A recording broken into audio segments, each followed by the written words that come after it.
Welcome back to the podcast. Picture this. You wake up before dawn in a longhouse nestled along the shores of what we now call Lake Ontario. The fire has burned low, casting dancing shadows across bark walls, and the first thing you hear isn't the rustle of daily preparation, but voices. Soft, deliberate voices sharing the journeys their souls took while their bodies slept. This is how morning began for the Haudenosaunee, the people we know today as the Iroquois. Dreams weren't private experiences to be forgotten with the sunrise. They were messages, guidance, glimpses into worlds beyond the physical, and they shaped every decision from what to hunt to where to plant corn. For thousands of years before European contact, the indigenous peoples of the Americas developed sophisticated understandings of dreams that would seem remarkably advanced, even by today's standards. But these weren't the symbolic interpretations we might recognize from modern psychology. These were practical, community-centered approaches to understanding the communications that came through sleep, approaches that varied dramatically across the vast landscapes and cultures of ancient America. Tonight, we'll journey through the documented dream traditions of these remarkable civilizations. From the vision quest ceremonies of the Great Plains to the prophetic dream practices of Mesoamerican cities, from the soul travel beliefs of Arctic communities to the dream-sharing circles of eastern woodland villages. Each culture developed its own unique relationship with the world of dreams, yet certain threads connected them all. The belief that dreams carried meaning, the understanding that they required interpretation, and the recognition that what happened in sleep could influence what happened in waking life. The historical record of these beliefs comes to us through multiple sources. Early European missionaries, despite their often judgmental perspectives, documented these practices in remarkable detail. Jesuit priests living among the Iroquois in the 17th century filled volumes with observations about dream-sharing rituals. Spanish chroniclers in Mexico recorded Aztec dream interpretation ceremonies. Anthropologists in the 19th and early 20th centuries worked with tribal elders to preserve oral traditions that stretched back generations.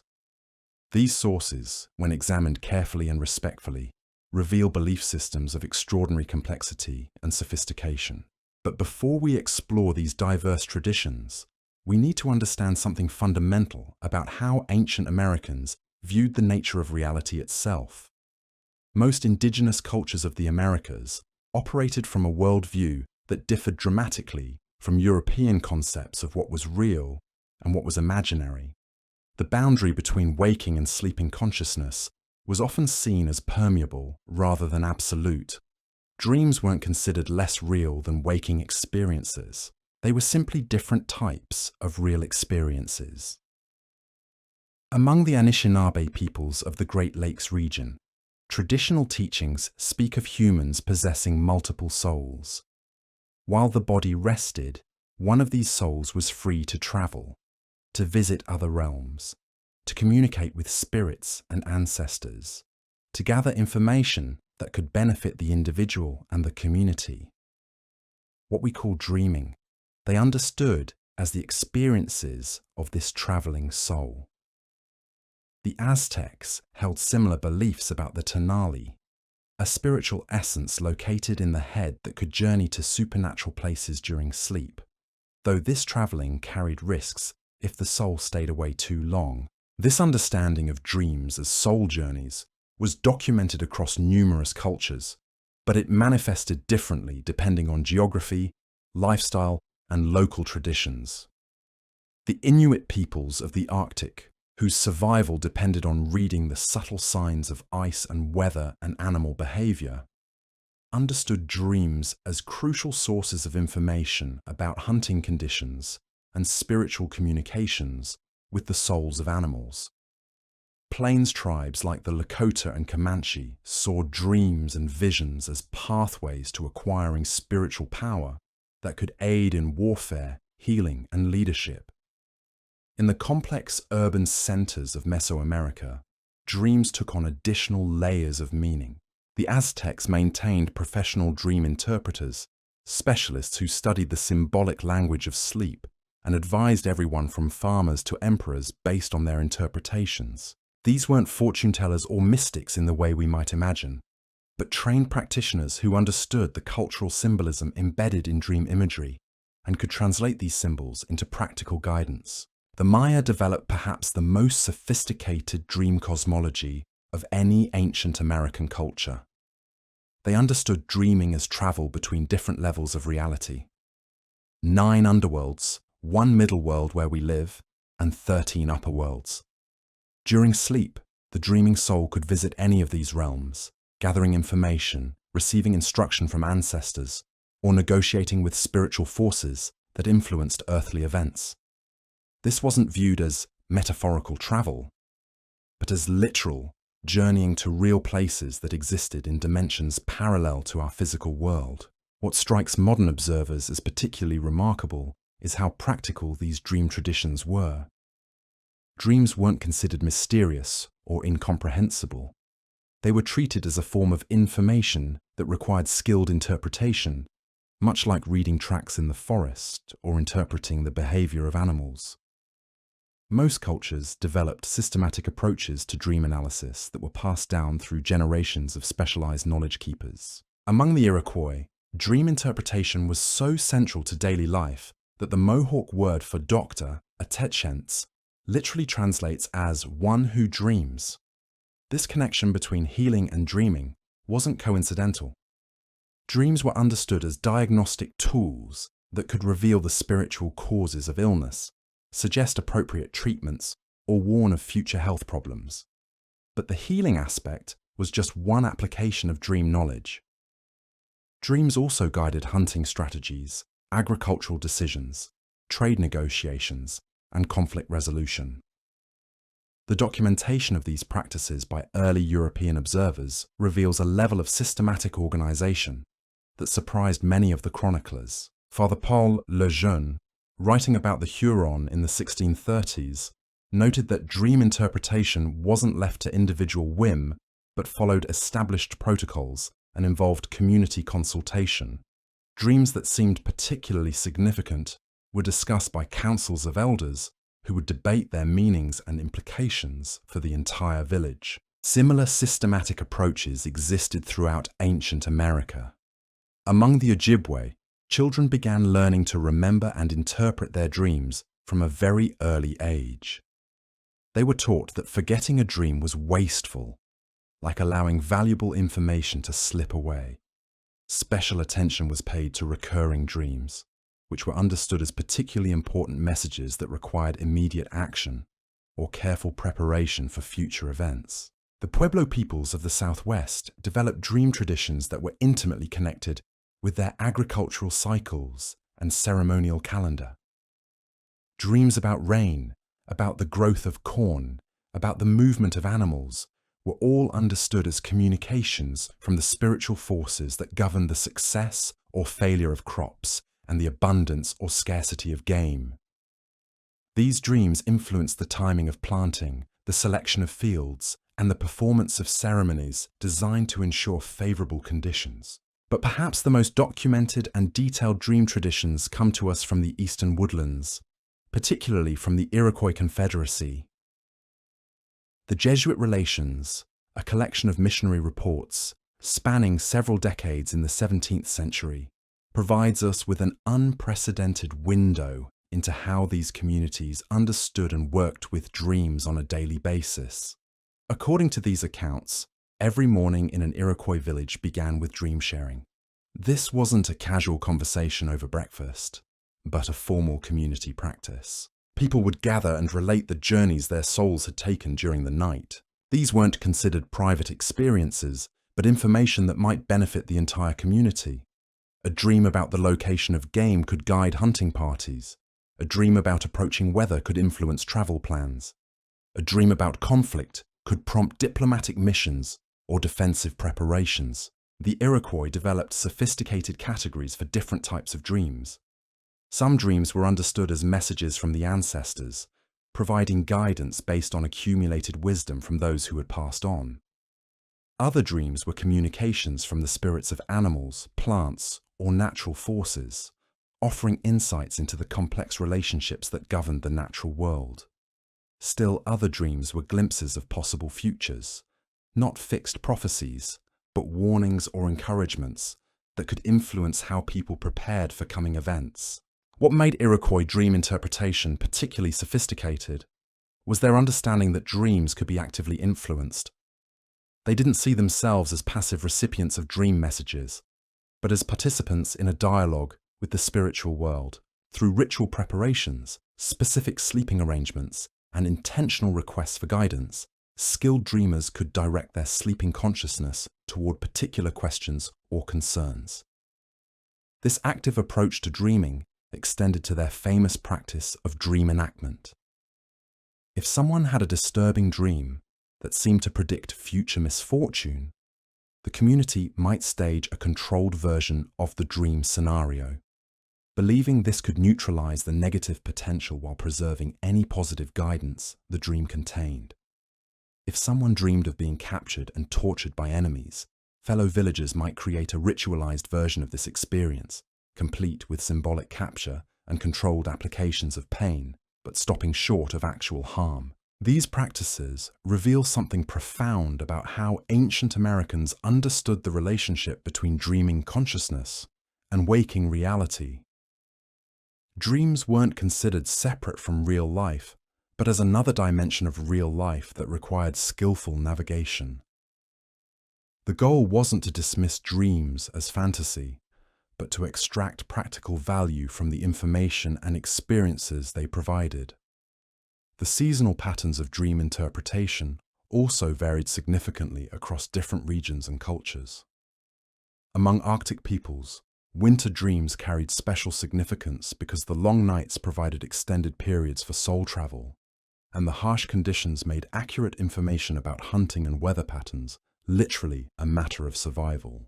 Summer dreams among plains tribes often focused on preparations for buffalo hunts or guidance for vision quests that young people undertook during the warm months. Desert peoples, like the Mojave, developed dream traditions that were particularly attuned to the challenges of their environment. Dreams about water sources, about the movements of game animals, about the locations of edible plants, were all understood as crucial survival information delivered through spiritual channels. The Mojave also maintained traditions of great dreams that were understood as major revelations about an individual's life purpose or special abilities. What emerges from this historical documentation is a picture of ancient American dream traditions that were far more sophisticated and systematic than early European observers initially realized. These weren't primitive superstitions, but complex knowledge systems that integrated spiritual understanding with practical problem solving. Dreams provided information, guidance, and insight that complemented and enhanced the other ways these cultures gathered knowledge about their world. The training required to become a skilled dream interpreter was extensive and began in childhood. Among most cultures, children were taught to remember their dreams in detail, to recognize significant symbols and patterns, and to understand the protocols for sharing dreams with elders and community members. This wasn't casual instruction, but formal education that was considered as important as learning to hunt, farm, or craft tools. The sophistication of these dream education systems becomes even more apparent when we examine the specialized roles that emerged within different communities.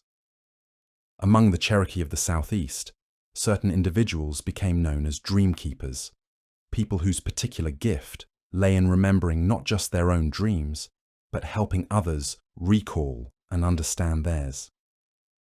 These dream keepers maintained oral libraries of dream symbols and their traditional meanings, passed down through generations of careful observation and interpretation. The Cherokee developed a particularly nuanced understanding of what they called dream layers.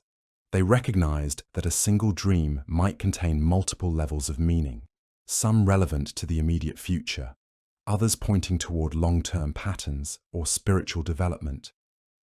A dream about a particular animal might simultaneously provide guidance about hunting, offer insight into the dreamer's personal characteristics, and carry messages about the community's relationship with the natural world. This multi-layered approach to dream interpretation was documented throughout the Southeast.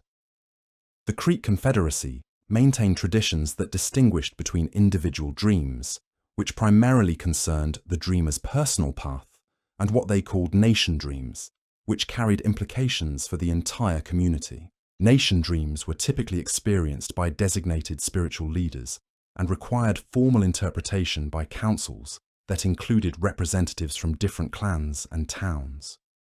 The seasonal timing of these important dreams followed patterns that reflected the agricultural and ceremonial cycles of southeastern peoples.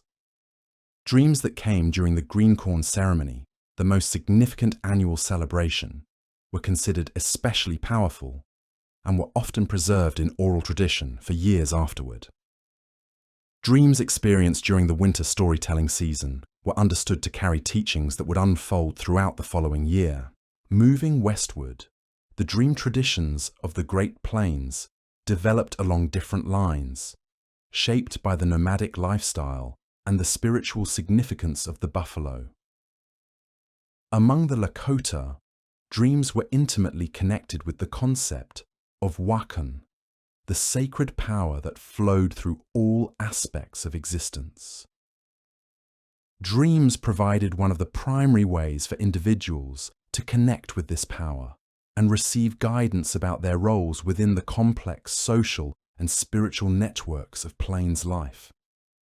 The Lakota developed elaborate protocols for what they called dream receiving. This wasn't simply a matter of falling asleep and hoping for significant dreams, but a practice that involved careful preparation of both the dreamer and the sleeping environment. Special sleeping robes were used, often decorated with symbols that represented the dreamer's spiritual connections. The location for important dreaming was chosen with care, often elevated places where the connection between earth and sky seemed most direct. Plains peoples also understood that different seasons brought different types of dreams. Winter dreams, experienced during the long months when communities gathered in sheltered camps, often focused on spiritual teachings and visions of the year ahead. Summer dreams, which came during the active hunting and traveling season, were more likely to provide immediate practical guidance about buffalo movements, weather patterns, or interactions with other tribes. The Comanche developed particularly detailed systems for categorizing dream experiences based on their source and significance. They distinguished between dreams that came from personal spiritual helpers, dreams that originated from the spirits of deceased relatives, and dreams that were understood as messages from the greater spiritual forces that governed the movements of game animals and the patterns of weather. Each category required different interpretive approaches and different responses from the dreamer and the community. Among the Blackfoot Confederacy, dreams played a central role in the complex gift-giving networks that maintained relationships between different bands and tribes.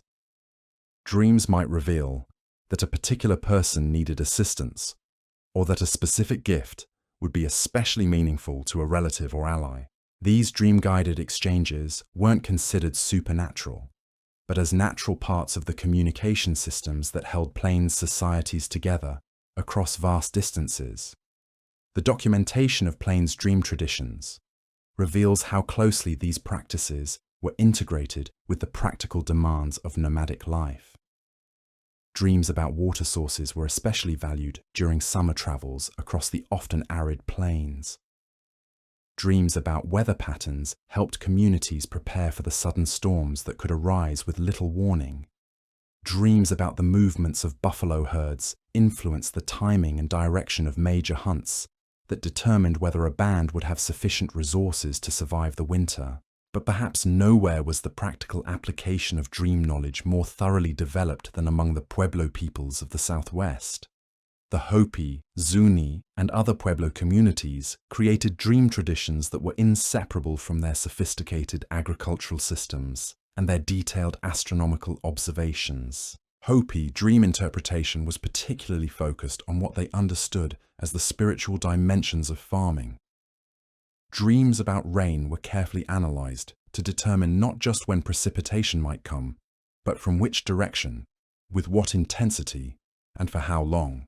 These weren't considered weather predictions in our modern sense, but communications from the spiritual beings who governed the complex relationships between clouds, wind, earth, and growing plants. The Hopi developed elaborate dream calendars that correlated different types of dreams with specific times in the agricultural cycle. Dreams that came during the winter solstice were understood to carry guidance for the entire growing season ahead. Dreams experienced during the spring planting ceremonies provided information about which fields would be most productive and which crops should be emphasized. Summer dreams, particularly those that came during the Kachina ceremonies, were interpreted as communications from the spiritual beings who brought rain and fertility to the desert landscape. Zuni dream traditions were particularly sophisticated in their integration of astronomical knowledge with agricultural guidance. Dreams were often interpreted in the context of the positions of stars and planets, creating a system that combined celestial observation with spiritual communication. A dream about corn might be understood differently depending on whether it occurred when certain star patterns were visible, reflecting the Zuni understanding that earthly and heavenly cycles were intimately connected. The Pueblo peoples also maintained traditions of what they called teaching dreams, experiences that provided instruction in specific skills or ceremonies. These weren't considered supernatural revelations, but as natural ways that knowledge was transmitted from spiritual teachers to human students. An individual might receive dreams that taught them how to create particular pottery designs, how to perform specific ceremonial songs, or how to prepare medicines from desert plants. The documentation of Southwestern dream traditions reveals how these practices supported the remarkable agricultural achievements of Pueblo peoples in challenging desert environments. Dreams provided guidance that complemented careful observation of natural patterns, creating knowledge systems that enabled communities to thrive in landscapes where water was scarce and growing seasons were short. Moving northward into the Pacific Northwest, we encounter dream traditions that were shaped by the abundance of the coastal environment and the complex social structures of peoples like the Tlingit, Haida, and Kwakwaka'wakw. These cultures developed dream practices that were closely connected with their elaborate clan systems and their sophisticated understanding of the spiritual relationships between humans, animals, and natural forces. Pacific Northwest peoples understood dreams as one of several ways that individuals could connect with their clan's spiritual helpers and ancestors. Dreams might reveal which animals or natural forces had particular relationships with a person's family line, information that influenced everything from the designs used in artwork, to the names given to children, to the roles individuals played in ceremonial life. The Tlingit developed particularly detailed protocols for what they called inheritance dreams, experiences that revealed how spiritual knowledge and responsibilities were passed down through clan lineages. These dreams weren't considered personal visions, but as communications that concerned entire family groups and their relationships with the spiritual world. Northwest Coast dream traditions were also closely connected with the region's elaborate artistic traditions. Dreams might reveal new designs for totem poles, house posts, or ceremonial regalia. These weren't considered purely imaginative creations, but as spiritual communications that carried specific meanings and responsibilities. An individual who received such a dream was expected to work with skilled carvers and artists to bring the vision into physical form, creating objects that served as ongoing connections between the human and spiritual worlds. The Haida maintained traditions of what they called ocean dreams, experiences that provided guidance about fishing, whaling, and travel across the often dangerous coastal waters. These dreams were understood as communications from the spiritual beings who governed the marine environment, providing information about weather patterns, the movements of fish and sea mammals, and safe routes through treacherous waters. The integration of dream knowledge with practical maritime skills was particularly sophisticated among Pacific Northwest peoples. Dreams about specific locations along the coast might reveal where particular types of fish could be found when dangerous storms were approaching, or where valuable resources like cedar trees or stone for tool-making were located.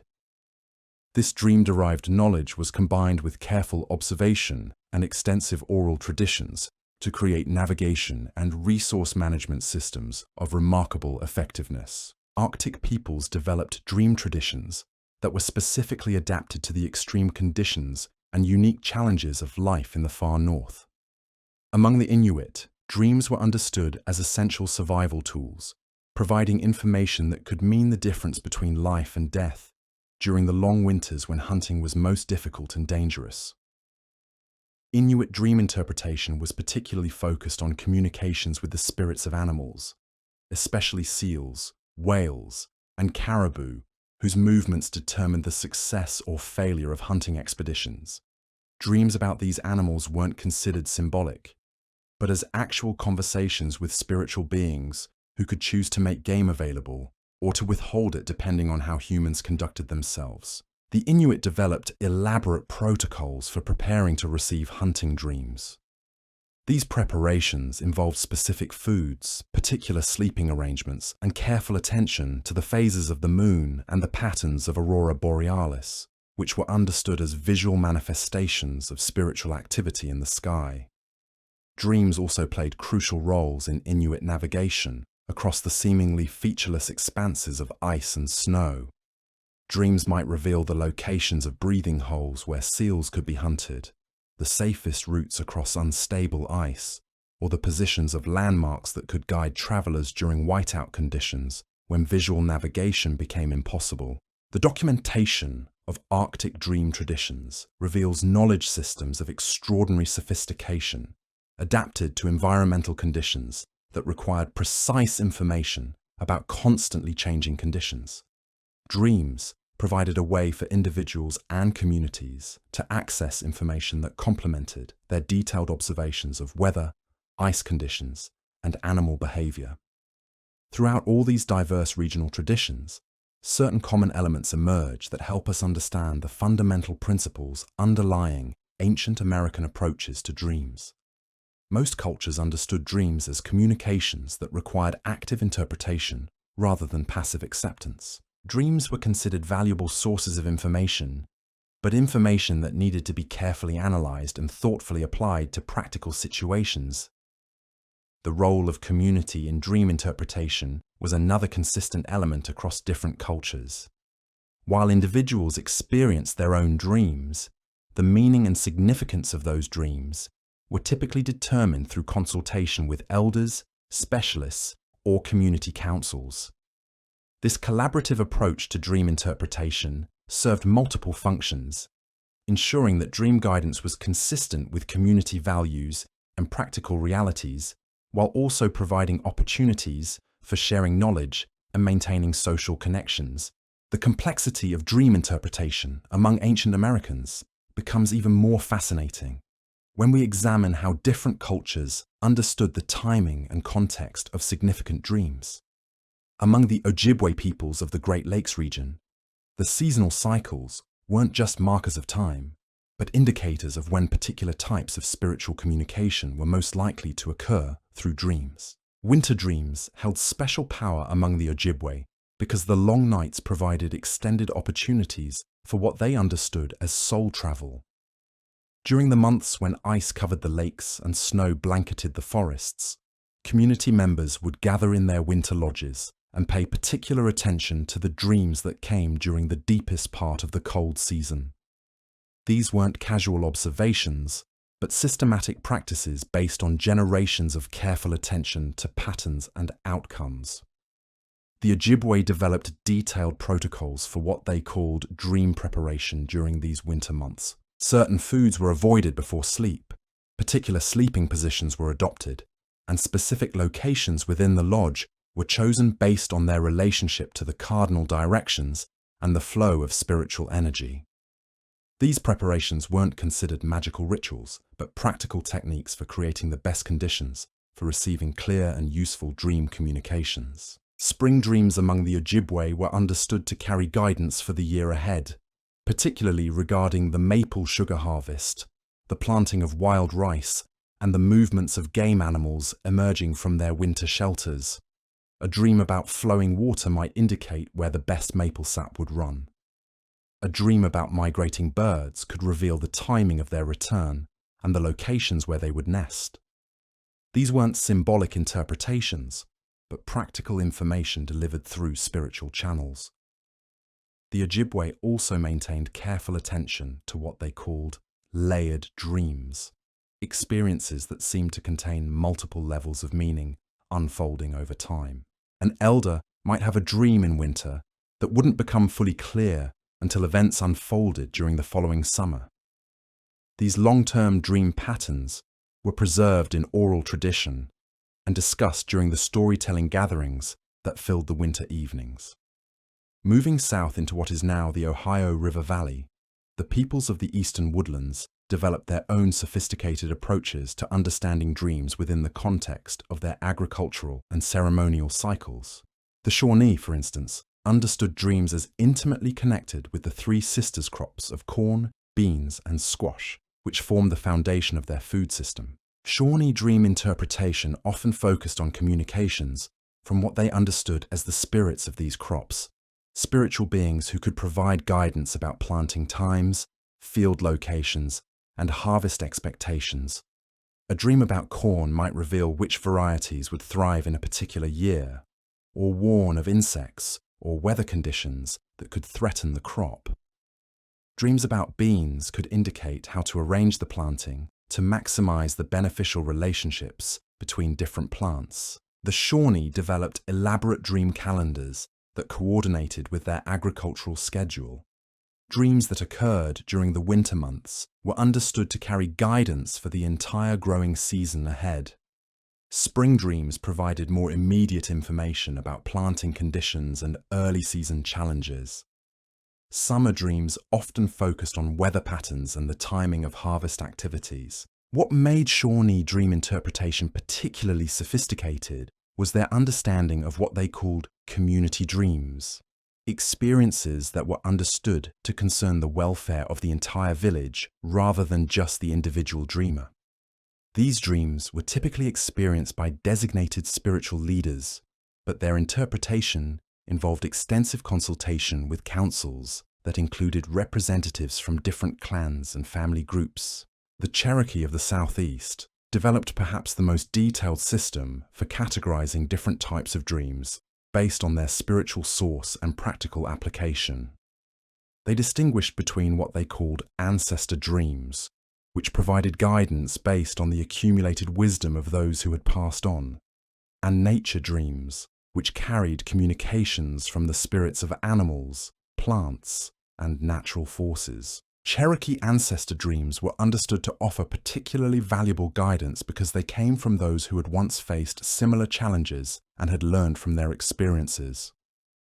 These dreams often provided advice about resolving conflicts within the community, making important decisions about migration or settlement, or maintaining proper relationships with neighboring peoples. The guidance from ancestor dreams was considered especially reliable because it came from sources with proven wisdom and concern for the welfare of their descendants. Nature dreams among the Cherokee were understood as communications from the spiritual aspects of the natural world, offering insight into the complex relationships that governed hunting, gathering, and farming.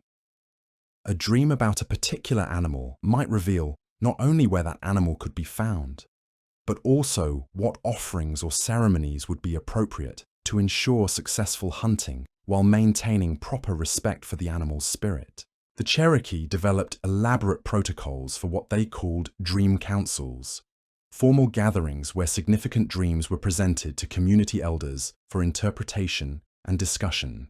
These weren't casual conversations, but structured meetings that followed established procedures for evaluating the significance and implications of dream experiences. The timing of these dream councils was carefully coordinated with the Cherokee ceremonial calendar. Dreams that occurred during the green corn ceremony, their most important annual celebration, were considered especially significant and were often preserved in oral tradition for years afterward. Dreams experienced during other ceremonial periods were understood to carry specific types of guidance related to the spiritual focus of those particular times. Moving westward into the Great Plains, the nomadic peoples of this vast grassland developed dream traditions that were specifically adapted to their mobile lifestyle and their dependence on the great buffalo herds. Among the Lakota, dreams were understood as essential sources of information for people whose survival depended on their ability to locate game, find water, and navigate across seemingly endless expanses of prairie. Lakota dream interpretation was particularly focused on what they understood as communications from the spirits of the buffalo, spiritual beings who could reveal the movements and intentions of the great herds that sustained Plains life. These dreams weren't considered symbolic representations, but actual conversations with spiritual entities who had intimate knowledge of buffalo behavior and migration patterns. The Lakota developed sophisticated techniques for what they called buffalo dreaming, practices designed to establish communication with these powerful spiritual helpers. The preparation for such dreams involved specific fasting protocols, particular sleeping arrangements, and careful attention to the phases of the moon and the seasonal cycles of buffalo movement across the plains. Buffalo dreams among the Lakota were understood to provide not just information about where herds might be found, but guidance about the proper ceremonies and approaches needed to ensure successful hunting while maintaining spiritual balance. A dream might reveal that a particular hunt required specific offerings, or that certain protocols needed to be followed to avoid offending the buffalo spirits and losing their cooperation. The Lakota also maintained traditions of what they called weather dreams, experiences that provided advance warning about the sudden storms that could arise with little notice on the Great Plains. These dreams were considered crucial survival information for people whose lives could depend on their ability to find shelter or avoid dangerous weather conditions. The interpretation of weather dreams among the Lakota involved careful attention to symbolic details that indicated the direction, intensity, and timing of approaching storms. A dream about particular cloud formations might reveal not just that weather was coming, but from which direction and with what severity. Dreams about wind patterns could indicate whether a storm would bring beneficial rain for the grasslands or dangerous conditions that required immediate preparation. Among the Comanche, who ranged across the southern plains, dreams were understood as particularly important sources of guidance for their complex raiding and trading networks. Comanche dream interpretation focused heavily on what they understood as communications about human relationships and interactions, providing information that helped navigate the intricate diplomatic and military challenges of Plains life. Comanche dreams about other peoples, whether potential allies or enemies, were carefully analyzed for information about intentions, capabilities, and opportunities for either cooperation or conflict. These dreams weren't considered supernatural prophecies, but practical intelligence gathered through spiritual channels that complemented the information obtained through scouts and messengers. The Comanche developed elaborate protocols for what they called war dreams, experiences that provided guidance about military planning and strategy. These dreams might reveal the best times for launching raids, the safest routes through enemy territory, or the likely responses of target communities. The interpretation of war dreams involved extensive consultation with experienced warriors and leaders who could evaluate the practical implications of dream guidance. Trading dreams among the Comanche were understood to provide information about economic opportunities and the movements of goods across the vast trading networks that connected plains peoples with communities throughout North America. A dream might reveal where valuable horses could be obtained, which routes were safest for trading expeditions, or what goods would be most welcome in distant communities. The Blackfoot Confederacy, which controlled much of the northern plains, developed dream traditions that were particularly focused on the spiritual relationships between humans and the various animal peoples who shared the grassland environment. Blackfoot dream interpretation emphasized the importance of maintaining proper relationships with animal spirits through appropriate ceremonies and behavioral protocols. Blackfoot dreams about elk, deer, antelope, and other game animals were understood as negotiations with spiritual beings who could choose to make themselves available for hunting or to remain hidden and protected. These dreams often provided specific guidance about the ceremonies and offerings that would be appropriate for particular hunting expeditions, ensuring that hunting was conducted with proper respect and spiritual balance. The Blackfoot also maintained traditions of what they called direction dreams, experiences that provided guidance about travel routes and the location of resources across the vast territories controlled by the Confederacy. These dreams were particularly important for people whose survival depended on their knowledge of water sources, seasonal grazing areas, and safe travel corridors across hundreds of miles of prairie landscape. Moving south into the desert southwest, the Pueblo peoples developed dream traditions that were intimately connected with their sophisticated understanding of agricultural cycles and astronomical observations. Among the Hopi, dreams were understood as communications from the Kachinas, spiritual beings who governed the complex relationships between rainfall, plant growth, and human welfare in the challenging desert environment. Hopi dream interpretation was particularly focused on what they understood as rain dreams, experiences that provided advanced information about precipitation patterns and growing conditions.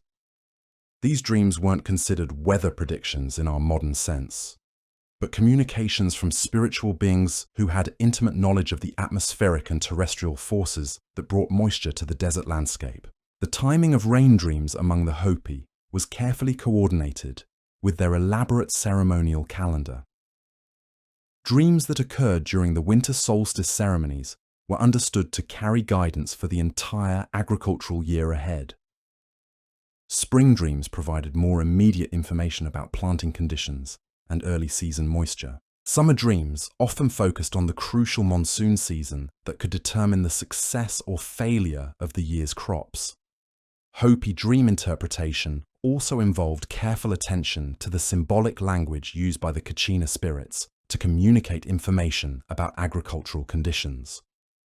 A dream about particular cloud formations might indicate not just that rain was coming, but when it would arrive, from which direction, and with what intensity. Dreams about specific plants or animals could reveal how the growing season would unfold and what challenges or opportunities lay ahead. The Zuni developed particularly sophisticated systems for integrating dream guidance with their detailed astronomical observations. Zuni dream interpretation involved careful correlation between dream experiences and the positions of stars, planets, and other celestial bodies, creating knowledge systems that combined spiritual communication with precise observation of natural cycles. Zuni dreams about the movements of celestial bodies were understood as communications about the timing of agricultural activities and ceremonial obligations. A dream about particular star patterns might indicate the optimal time for planting specific crops, or reveal when certain ceremonies would be most effective for bringing rain and ensuring agricultural success. The Zuni also maintained traditions of what they called medicine dreams, experiences that provided guidance about the preparation and use of plant medicines from the desert environment. These dreams were understood as instructions from the spirits of medicinal plants, offering information about gathering times, preparation methods, and appropriate applications for different health conditions. Among the Acoma, who lived atop a dramatic mesa in what is now New Mexico, dreams were understood as particularly important sources of guidance about water management and conservation in their challenging desert environment. Akoma dream interpretation focused heavily on communications about underground water sources, seasonal rainfall patterns, and the complex relationships between human activities and water availability. Akoma dreams about water were analyzed for specific information about the location and reliability of springs, the likelihood of seasonal flooding, and the best techniques for conserving and managing precious water resources. These dreams provided guidance that complemented careful observation of natural patterns and extensive knowledge of local hydrology. The integration of dream guidance with water management among the Akoma reveals the practical sophistication of Pueblo dream traditions. Dreams weren't considered separate from scientific observation, but as complementary sources of information that enhanced understanding of complex environmental systems. Moving north into the Pacific Northwest, the peoples of the coastal region developed dream traditions that were shaped by the abundance of marine resources and the complex social structures of societies like the Tlingit, Haida, and various Salish groups. These cultures understood dreams as important sources of guidance about fishing, whaling, and navigation across the often dangerous coastal waters. Tlingit dream interpretation was particularly focused on what they understood as communications from the spirits of salmon and other fish that form the foundation of coastal subsistence. These dreams weren't considered symbolic representations, but actual negotiations with spiritual beings who could influence the timing and abundance of fish runs that determined the success of coastal communities. The Tlingit developed elaborate protocols for what they called fishing dreams, experiences that provided advance information about salmon runs and other marine resources. These dreams might reveal when particular species of fish would arrive, which rivers and streams would have the best runs, and what ceremonies would be appropriate for ensuring successful fishing while maintaining proper spiritual relationships. Tlingit dreams about whales and other large marine mammals were understood as particularly powerful communications that required careful interpretation by experienced spiritual specialists. These dreams often provided guidance about whaling expeditions, including information about the location of whales, the best weather conditions for hunting, and the ceremonies needed to ensure successful and safe whale hunts. The Haida, who lived on the islands off the Pacific coast, developed dream traditions that were specifically adapted to their maritime environment and their dependence on ocean resources. Haida dream interpretation focused heavily on communications about weather patterns, ocean conditions, and the movements of marine animals across the vast waters of the North Pacific. Haida dreams about ocean conditions were analyzed for specific information about storms, currents, and other factors that could affect travel and fishing in the dangerous waters surrounding their island homes. These dreams provided advance warning that allowed communities to prepare for severe weather or take advantage of favorable conditions for long-distance travel and trading expeditions. The Haida also maintained traditions of what they called island dreams, experiences that revealed information about resources and conditions on distant islands throughout their extensive territory. These dreams might indicate where particular types of seafood could be found, which islands had the best materials for tool making, or where safe harbors could be located during storms. Among the various Salish peoples of the Puget Sound region, dreams were understood as important sources of guidance about the complex seasonal cycles that governed their sophisticated resource management systems. Salish dream interpretation focused on communications about the timing of various food-gathering activities, from clam digging to berry picking to salmon fishing. Salish dreams about plant foods were particularly important because they provided advance information about the productivity of various gathering areas and the optimal timing for harvesting different types of foods. These dreams might reveal which areas would have the best berry crops, when particular roots would be ready for digging, or where the most productive nut groves could be found. The Salish developed elaborate systems for what they called resource dreams, experiences that provided comprehensive guidance about the seasonal availability of foods throughout their territory. These dreams were understood as communications from the spirits of various plants and animals, offering information that helped communities plan their seasonal movements and resource-gathering activities. Moving into the Arctic region, the Inuit peoples developed dream traditions that were specifically adapted to the extreme conditions and unique challenges of life in the far north. Among the various Inuit groups, dreams were understood as essential survival tools that provided information about hunting conditions, weather patterns, and navigation across the vast expanses of ice and snow. Inuit dream interpretation was particularly focused on communications with the spirits of seals, whales, walruses, and other marine mammals that provided the foundation for Arctic subsistence. These dreams weren't considered symbolic experiences, but actual conversations with spiritual beings who could influence the availability of game and the success of hunting expeditions. The Inuit developed sophisticated protocols for what they called ice dreams, experiences that provided crucial information about ice conditions and safe travel routes across the constantly changing Arctic landscape. These dreams might reveal where solid ice could be found, warn of dangerous leads of open water, or indicate the best routes for traveling between distant communities. Inuit dreams about weather patterns were understood as communications from powerful spiritual forces that controlled the Arctic environment. These dreams provided advance warning about storms, temperature changes, and other conditions that could determine the success or failure of hunting expeditions and the safety of travel across the dangerous Arctic terrain. The complexity and sophistication of these diverse dream traditions reveal knowledge systems that were far more elaborate and systematic than early European observers initially understood. These weren't primitive superstitions, but practical approaches to gathering and interpreting information that complemented other forms of knowledge and observation. What emerges from this survey of regional dream traditions is an understanding of how ancient Americans developed multiple, sophisticated approaches to working with dream experiences as sources of practical guidance and spiritual insight. Each culture adapted these practices to their specific environmental conditions, social structures, and subsistence strategies, creating knowledge systems that were both locally appropriate and remarkably effective.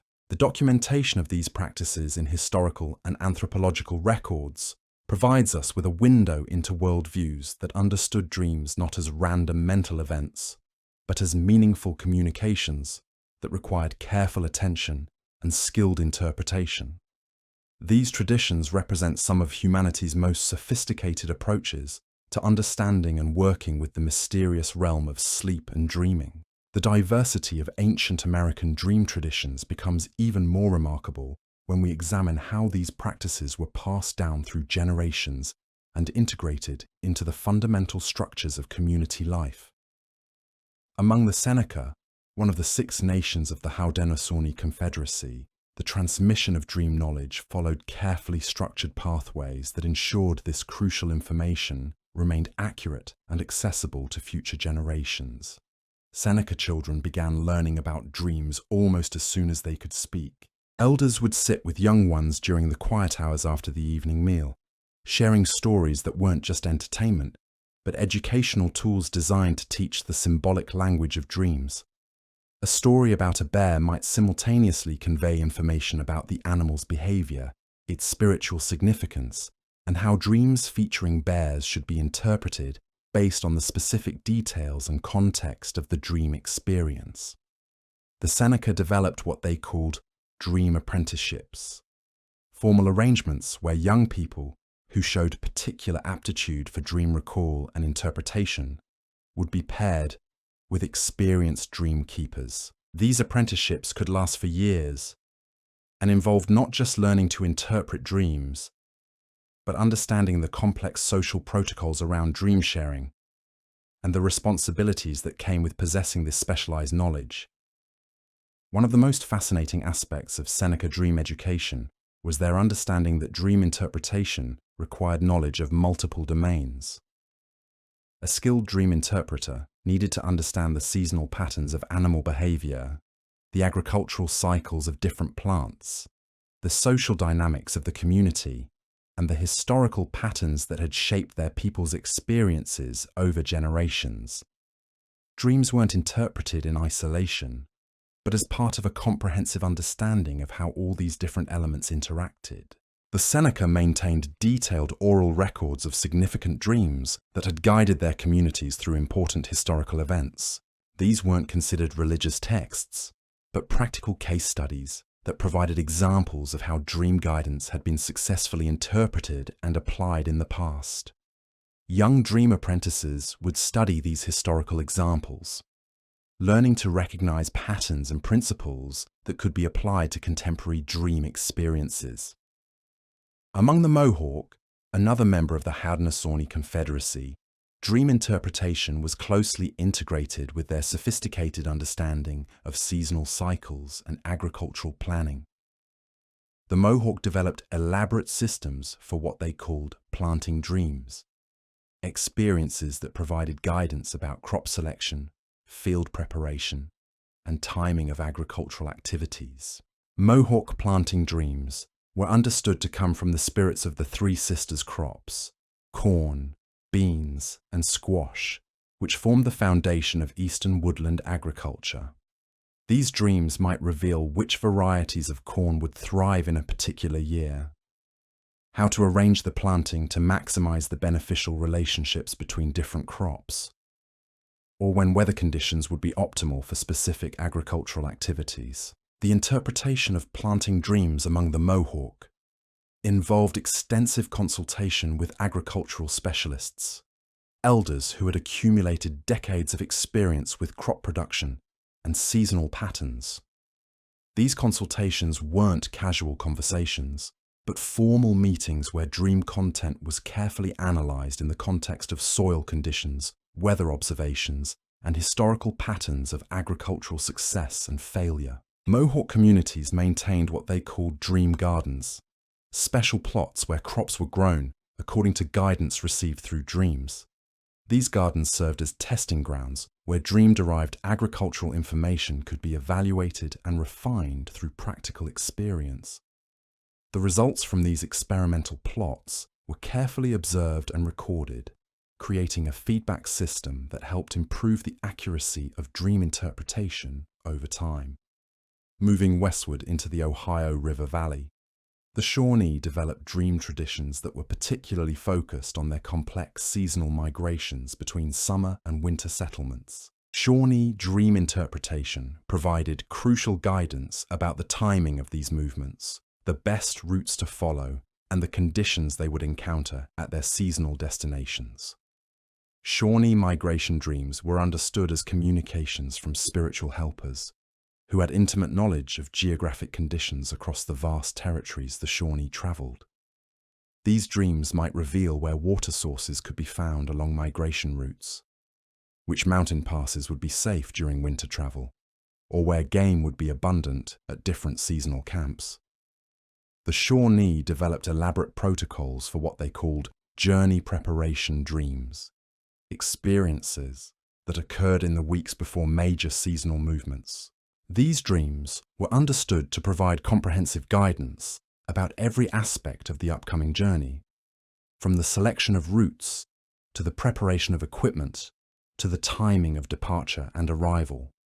Shawnee dream interpretation also involved careful attention to what they called return dreams, experiences that provided advance information about conditions at seasonal destinations.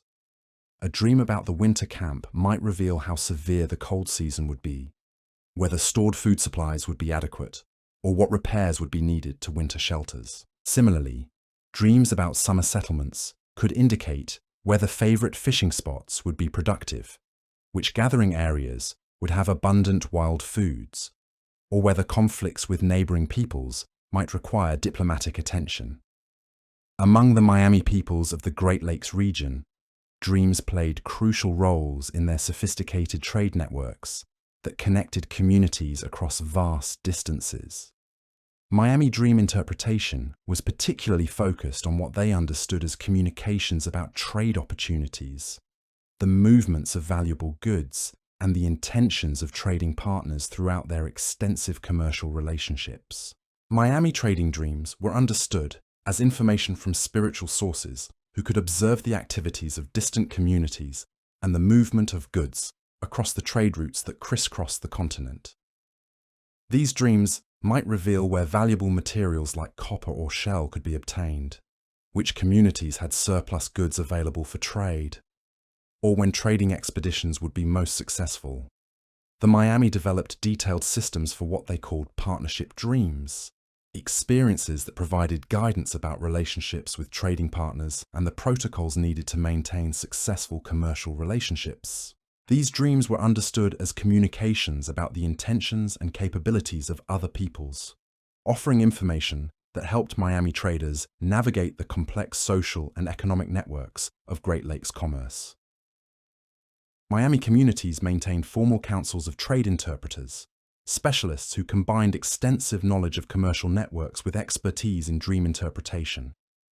These councils met regularly to analyze trading dreams and develop strategies for upcoming commercial expeditions.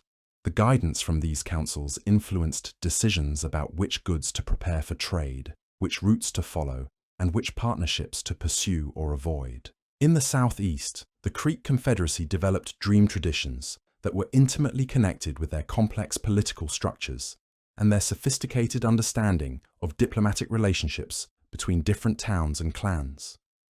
Creek dream interpretation provided guidance about internal political dynamics and external relationships with neighboring peoples. Creek political dreams were understood as communications about the balance of power within the Confederacy and the intentions of leaders in different towns and clans. These dreams might reveal developing conflicts that required diplomatic intervention, opportunities for beneficial alliances, or changes in leadership that would affect the entire Confederacy. The Creek maintained elaborate systems for what they called council dreams, experiences that provided guidance about the conduct of political meetings and the resolution of disputes between different groups. These dreams were understood as communications from ancestors and spiritual helpers who had concern for the welfare of the entire Confederacy and could provide wisdom about maintaining harmony and cooperation. Creek dream interpretation also involved careful attention to what they called boundary dreams, experiences that provided information about territorial relationships with neighboring peoples. These dreams might reveal the intentions of other groups regarding land use, warn of potential conflicts over resources, or indicate opportunities for peaceful cooperation in shared territories. Among the Catawba of the Carolina Piedmont, dreams played important roles in their adaptation to the dramatic changes brought by European contact and the disruption of traditional lifeways. Catawba. Dream interpretation evolved to address new challenges while maintaining connections to ancestral knowledge and traditional practices. Catawba adaptation dreams were understood as guidance from spiritual helpers about how to navigate the complex new world created by European colonization. These dreams might provide information about trade opportunities with European settlers, warn of potential conflicts or diseases, or reveal strategies for maintaining cultural identity while adapting to changing circumstances. The Catawba developed innovative approaches to dream interpretation that integrated traditional knowledge with new information about European customs and intentions. Dream interpreters learned to recognize symbols and patterns that related to the colonial world while maintaining their understanding of traditional dream language and spiritual communication. Catawba communities used dreams to guide their decisions about when to engage with European settlements and when to withdraw to traditional territories. Dreams provided information about the intentions of colonial governments, the movements of European traders, and the potential consequences of different strategies for dealing with the challenges of cultural contact. Moving into the Great Plains, the Pawnee developed dream traditions that were closely integrated with their sophisticated astronomical observations and their detailed understanding of seasonal cycles. Pawnee dream interpretation was particularly focused on communications from star spirits and celestial beings, who governed the cosmic forces that influenced earthly events. Pawnee star dreams were understood as messages from powerful spiritual beings associated with specific constellations and celestial bodies. These dreams provided guidance about the timing of ceremonies, agricultural activities, and hunting expeditions based on the positions and movements of stars and planets throughout the annual cycle. The Pawnee maintained elaborate systems for correlating dream experiences with astronomical observations, creating knowledge systems that combined spiritual communication with precise observation of celestial patterns. Dreams that occurred when particular star configurations were visible were understood to carry specific types of guidance related to the spiritual powers associated with those celestial bodies. Pawnee dream interpretation involved specialized knowledge keepers who were experts in both astronomy and dream analysis. These specialists maintained detailed records of the relationships between dream content and celestial events, creating databases of information that could be used to interpret new dream experiences and predict future events based on astronomical cycles. Among the Arikara of the upper Missouri River, dreams provided crucial guidance about the complex relationships between their agricultural settlements and their seasonal buffalo hunting expeditions. Arikara dream interpretation helped coordinate these different subsistence activities and maintain the social connections that held their communities together across vast distances. Arikara farming dreams were understood as communications from the spirits of cultivated plants about growing conditions, harvest expectations, and the timing of agricultural activities. These dreams provided advance information about rainfall patterns, insect infestations, and other factors that could affect crop production in their riverside gardens. Arikara hunting dreams provided guidance about the movements of buffalo herds and the coordination of hunting expeditions that involved multiple villages and extended family groups. These dreams might reveal where herds could be found, when hunting conditions would be optimal, or what ceremonies would be needed to ensure successful hunts while maintaining proper spiritual relationships. The Arikara developed sophisticated systems for coordinating information from both farming dreams and hunting dreams, ensuring that their dual subsistence strategy remained balanced and productive. Community councils met regularly to analyze dream guidance and develop integrated plans for both agricultural and hunting activities throughout the seasonal cycle. Moving north into the northern plains, the Assiniboine developed dream traditions that were specifically adapted to their role as intermediaries between different cultural groups and their involvement in extensive trade networks. Assiniboine dream interpretation provided guidance about intercultural relationships and commercial opportunities across their vast territory. Assiniboine diplomatic dreams were understood as communications about the intentions and capabilities of neighboring peoples, providing information that helped guide their complex relationships with both plains tribes and woodland peoples. These dreams might reveal opportunities for beneficial alliances, warn of potential conflicts, or indicate the best strategies for maintaining their position as intermediaries between different cultural groups. The Assiniboine maintained specialized dream interpreters who combined extensive knowledge of intercultural relationships with expertise in analyzing dream content related to diplomacy and trade. These specialists provided guidance about when to initiate diplomatic missions, which gifts would be most appropriate for different groups, and how to navigate the complex protocols of plains diplomacy. Assiniboine trading dreams provided information about the movement of goods across the extensive commercial networks that connected plains peoples with communities throughout North America. These dreams might reveal where valuable materials could be obtained, which trade routes were safest during different seasons, or when trading expeditions would be most profitable. In the Southwest, the Acoma people developed dream traditions that were intimately connected with their dramatic mesa-top settlement and their sophisticated water management systems. Acoma dream interpretation was particularly focused on communications about water resources and the complex relationships between human activities and environmental conditions in their challenging desert environment. Akoma water dreams were understood as messages from spiritual beings who governed springs, rainfall, and underground water sources. These dreams provided crucial information about water availability, the timing of seasonal precipitation, and the best strategies for conserving and managing precious water resources on their isolated mesa.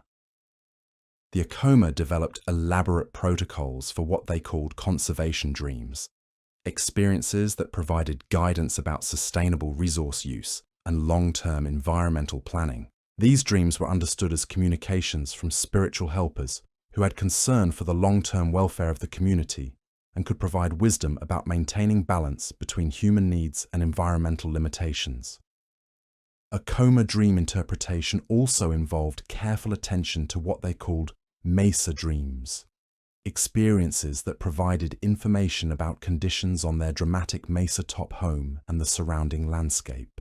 These dreams might reveal the stability of cliff faces, the condition of access routes, or changes in the surrounding environment that could affect the community's security and resource access.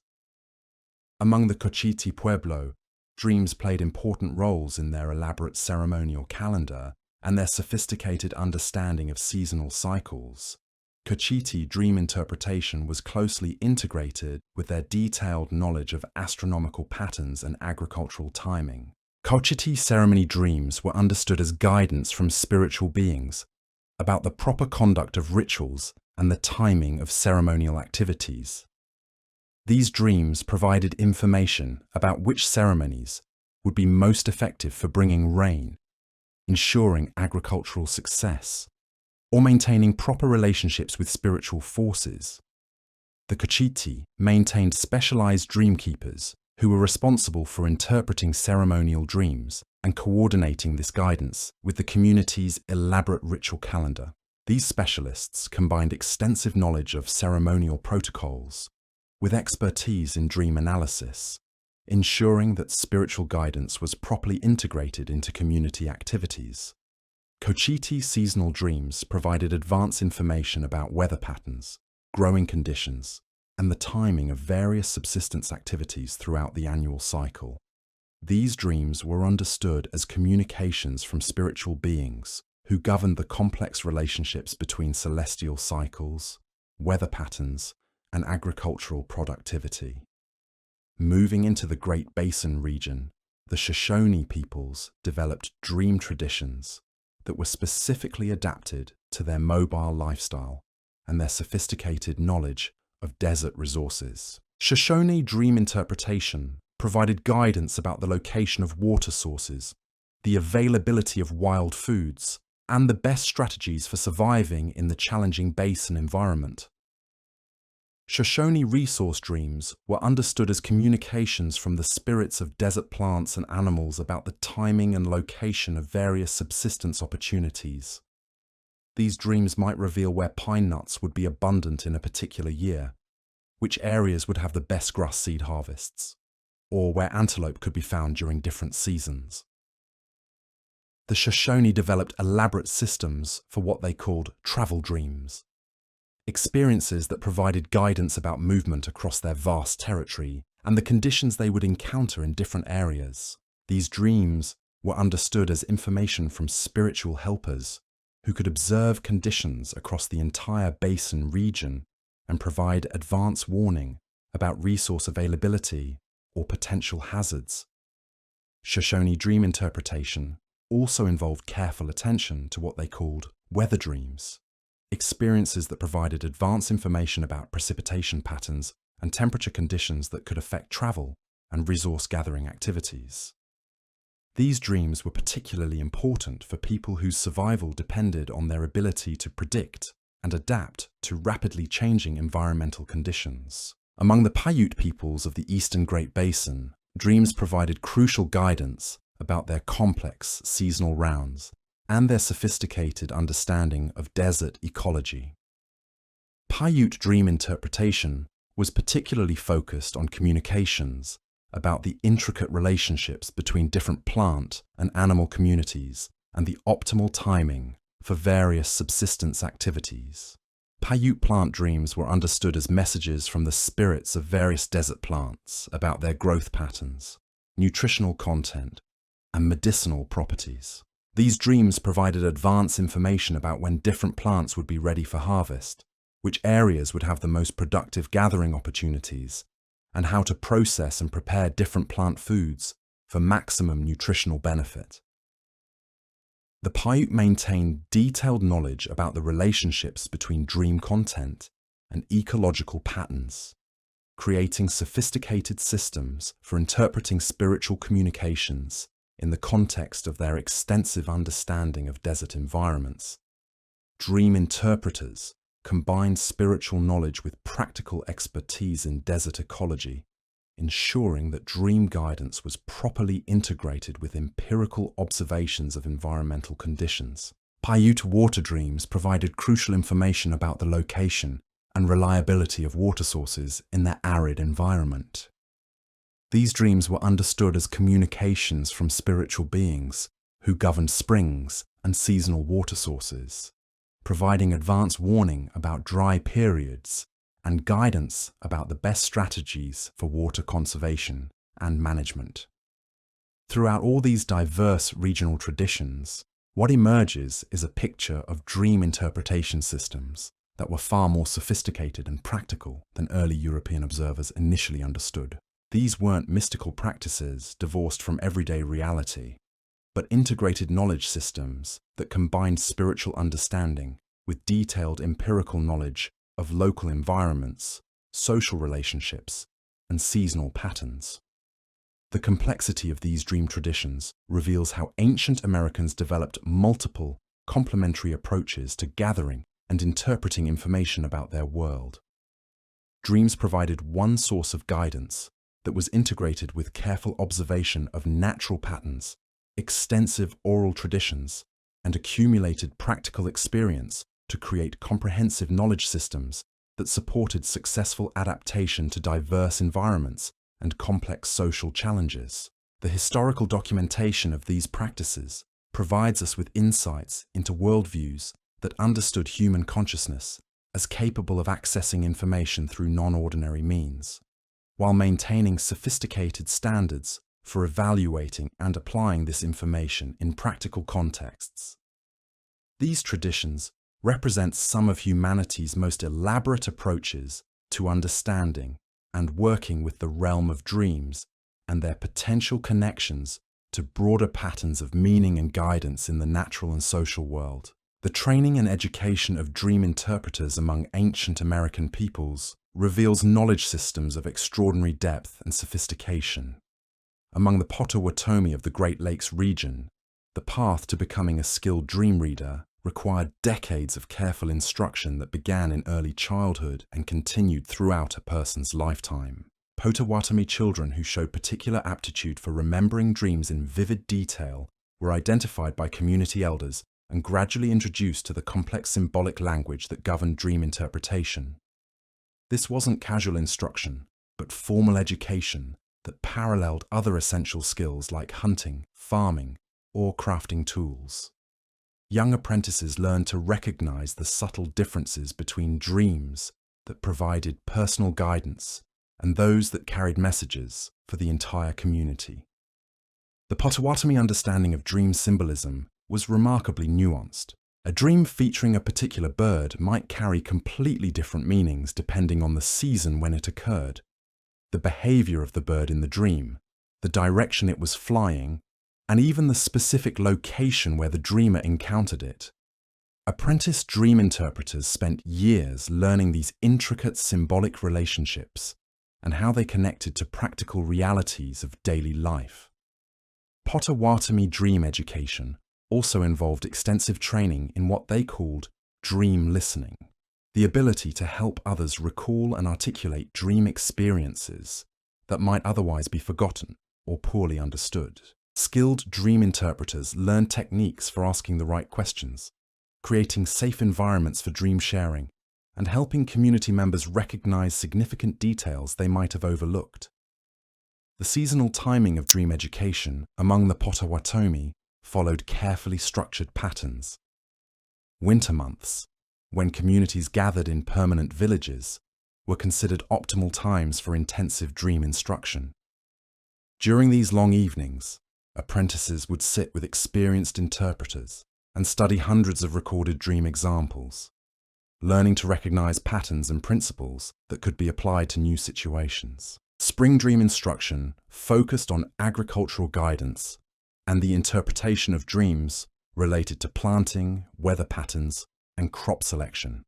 Summer training emphasized dreams about travel, trade, and interactions with other communities. Fall education concentrated on dreams about hunting, food preservation, and preparation for the winter months ahead. This seasonal approach ensured that dream interpreters developed comprehensive knowledge applicable to all aspects of community life. Among the Menominee, whose name itself refers to wild rice, dream interpretation was intimately connected with their sophisticated understanding of wetland ecology and seasonal harvesting cycles. Menominee dream interpreters specialized in communications from what they understood as the spirits of aquatic plants and the various animals that depended on wetland environments. Menominee rice dreams were analyzed for specific information about water levels, the timing of rice maturation, and the optimal periods for harvesting. These dreams weren't considered mystical visions, but practical information delivered through spiritual channels that complemented careful observation of environmental conditions. A dream about particular water birds might indicate when rice beds would be ready for harvest, while dreams about changing water levels could warn of drought or flooding that would affect the year's crop. The Menominee developed elaborate protocols for what they called water dreams, experiences that provided comprehensive guidance about the complex relationships between rainfall, river flows, and the productivity of wetland resources. These dreams were understood as communications from spiritual beings who governed aquatic environments and could provide advance information about conditions that would affect both rice harvesting and the broader wetland ecosystem.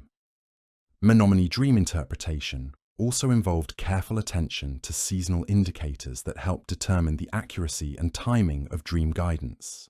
Dreams that occurred during specific phases of the moon were understood to carry particular types of information, while dreams experienced during certain weather patterns were interpreted differently than those that came during calm conditions. Moving south into what is now Illinois, the Illiniwek peoples developed dream traditions that were closely integrated with their strategic position along major river systems and their role in extensive trade networks. Illiniwek dream interpretation provided guidance about river conditions, the movements of trading parties, and the complex diplomatic relationships that governed commerce along the Mississippi and Illinois rivers.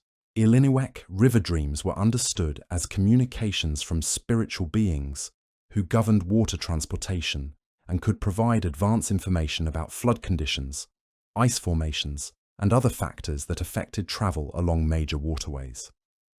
These dreams might reveal when rivers would be safe for canoe travel, where dangerous currents or obstacles could be encountered, or which routes would be most efficient for reaching distant trading partners. The Illiniwek maintained specialized dream interpreters who combined extensive knowledge of river systems with expertise in analyzing dream content related to water travel and trade. These specialists provided guidance about when to launch trading expeditions, which goods would be most valuable in distant markets, and how to navigate the complex social protocols that governed commerce between different peoples. Illiniwek trading dreams provided information about the availability of goods throughout their extensive commercial networks and the intentions of trading partners across the region. These dreams were understood as intelligence gathered through spiritual channels that complemented information obtained through messengers and scouts, creating comprehensive knowledge about commercial opportunities and potential challenges. Among the Sauk and Fox peoples of the upper Mississippi region, dreams played crucial roles in their complex seasonal migrations between permanent villages and temporary hunting camps. Sauk and Fox dream interpretation provided guidance about the timing of these movements, the best routes to follow, and the conditions they would encounter at different seasonal locations.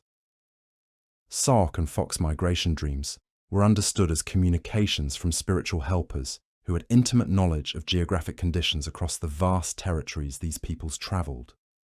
Dreams might reveal where water sources could be found along migration routes, which areas would have abundant game during different seasons, or where conflicts with other peoples might require diplomatic attention or route changes. The Sark and Fox developed detailed systems for what they called camp dreams, experiences that provided advance information about conditions at seasonal destinations. A dream about a winter camp might indicate how severe the cold season would be, whether stored food supplies would be adequate, or what repairs would be needed to seasonal shelters. Dreams about summer locations could reveal the productivity of fishing spots, the abundance of wild plant foods, or the presence of other groups in shared territories. Sark and Fox dream interpretation also involved careful attention to what they called weather dreams, experiences that provided advance warning about storms, temperature changes, and other atmospheric conditions that could affect travel and outdoor activities. These dreams were particularly important for people whose survival depended on their ability to predict and prepare for rapidly changing weather patterns during seasonal migrations. In the southeast, the Muskogee Creek developed dream traditions that were closely integrated with their sophisticated agricultural systems and their complex social organization based on clan relationships and ceremonial obligations. Creek dream interpretation provided guidance about farming practices, clan responsibilities, and the conduct of the elaborate ceremonies that structured their annual calendar. Creek agricultural dreams were understood as communications from the spirits of cultivated plants about growing conditions, pest problems, and harvest timing. These dreams provided advance information that helped farmers plan their activities and coordinate community labor for major agricultural tasks like clearing fields, planting crops, and harvesting surplus foods for winter storage. The Creek maintained elaborate systems for correlating dream guidance with their detailed observations of seasonal patterns and agricultural cycles. Dream interpreters worked closely with experienced farmers to analyze dream content in the context of soil conditions, weather observations, and historical patterns of agricultural success and failure in different areas. Creek clan dreams were understood as guidance about the complex social obligations that governed relationships between different family groups and their roles in ceremonial activities. These dreams might reveal when particular ceremonies would be most effective, which clans should take leadership roles in specific rituals, or how to resolve conflicts between different groups while maintaining community harmony. The Creek developed sophisticated protocols for what they called ceremonial dreams, experiences that provided guidance about the conduct of the elaborate rituals that marked important transitions in the agricultural and social calendar. These dreams were understood as communications from ancestors and spiritual helpers who had concern for the proper maintenance of ceremonial traditions and could provide wisdom about adapting rituals to changing circumstances. Among the Cherokee of the Southern Appalachians, dream interpretation was intimately connected with their sophisticated understanding of plant medicines and their complex relationships with the diverse ecosystems of the mountainous Southeast. Cherokee dream interpreters specialized in communications from plant spirits and provided guidance about gathering, preparation, and application of medicinal plants. Cherokee plant dreams were understood as instructions from the spirits of medicinal plants about their properties, gathering times, and preparation methods. These dreams might reveal which plants would be most effective for particular health conditions, when medicinal plants would be at their peak potency, or where rare or powerful plants could be found in the mountainous landscape. The Cherokee maintained detailed knowledge about the relationships between dream content and the seasonal cycles of different medicinal plants. Dream interpreters combined spiritual knowledge with extensive practical experience in plant identification and preparation, ensuring that dream guidance was properly integrated with empirical observations of plant behavior and effectiveness. Cherokee seasonal dreams provided comprehensive guidance about the complex relationships between different plant communities and the optimal timing for various gathering activities throughout the annual cycle. These dreams were understood as communications from spiritual beings who governed the intricate ecological relationships that sustained the diverse plant communities of the southern mountains. Moving west into the southern plains, the Kiowa developed dream traditions that were closely integrated with their nomadic lifestyle and their sophisticated understanding of seasonal migration patterns across the vast grasslands. Kiowa dream interpretation provided guidance about buffalo movements, weather patterns, and the complex social relationships that governed interactions with other plains peoples. Kiowa buffalo dreams were understood as communications from the spirits of the great herds that sustained plains life. These dreams provided advance information about the location and movements of buffalo herds, the best times for organizing hunting expeditions, and the ceremonies needed to ensure successful hunts while maintaining proper spiritual relationships with the buffalo spirits. The Kiowa developed elaborate protocols for what they called hunting dreams, experiences that provided comprehensive guidance about all aspects of buffalo hunting, from the initial location of herds to the final processing and distribution of meat and hides. These dreams were understood as negotiations with spiritual beings who could influence the success of hunting expeditions and the welfare of the entire community. Kiowa weather dreams provided advance warning about the sudden storms that could arise with little notice on the southern plains. These dreams were particularly important for people whose lives could depend on their ability to find shelter or avoid dangerous weather conditions during the exposed travel that characterized nomadic life on the grasslands. The Kiowa also maintained traditions of what they called alliance dreams, experiences that provided guidance about relationships with other plains peoples and the complex diplomatic networks that governed trade, warfare, and cooperation across the region. These dreams might reveal the intentions of neighboring groups, opportunities for beneficial partnerships, or potential conflicts that required diplomatic intervention. Among the Caddo peoples of what is now eastern Texas, dreams played important roles in their sophisticated agricultural systems and their position as intermediaries between plains and woodland cultures. Caddo dream interpretation provided guidance about farming practices, trade relationships, and the complex ceremonial obligations that maintained their position in regional networks. Caddo farming dreams were understood as communications from the spirits of cultivated plants about growing conditions in their particular environment, where plains and forest ecosystems met. These dreams provided guidance about crop selection, field preparation, and timing of agricultural activities based on the unique environmental conditions of their transitional homeland. The Caddo maintained specialized dream interpreters who combined extensive knowledge of both plains and woodland traditions with expertise in agricultural planning and trade relationships. These specialists provided guidance about when to plant different crops, which varieties would thrive in particular years, and how to coordinate agricultural activities with their extensive trading relationships. Caddo trade dreams provided information about commercial opportunities throughout their networks that connected plains peoples with southeastern and southwestern communities. These dreams were understood as intelligence about the movements of goods and the intentions of trading partners across vast distances, helping Caddo communities maintain their important role as intermediaries between different cultural regions.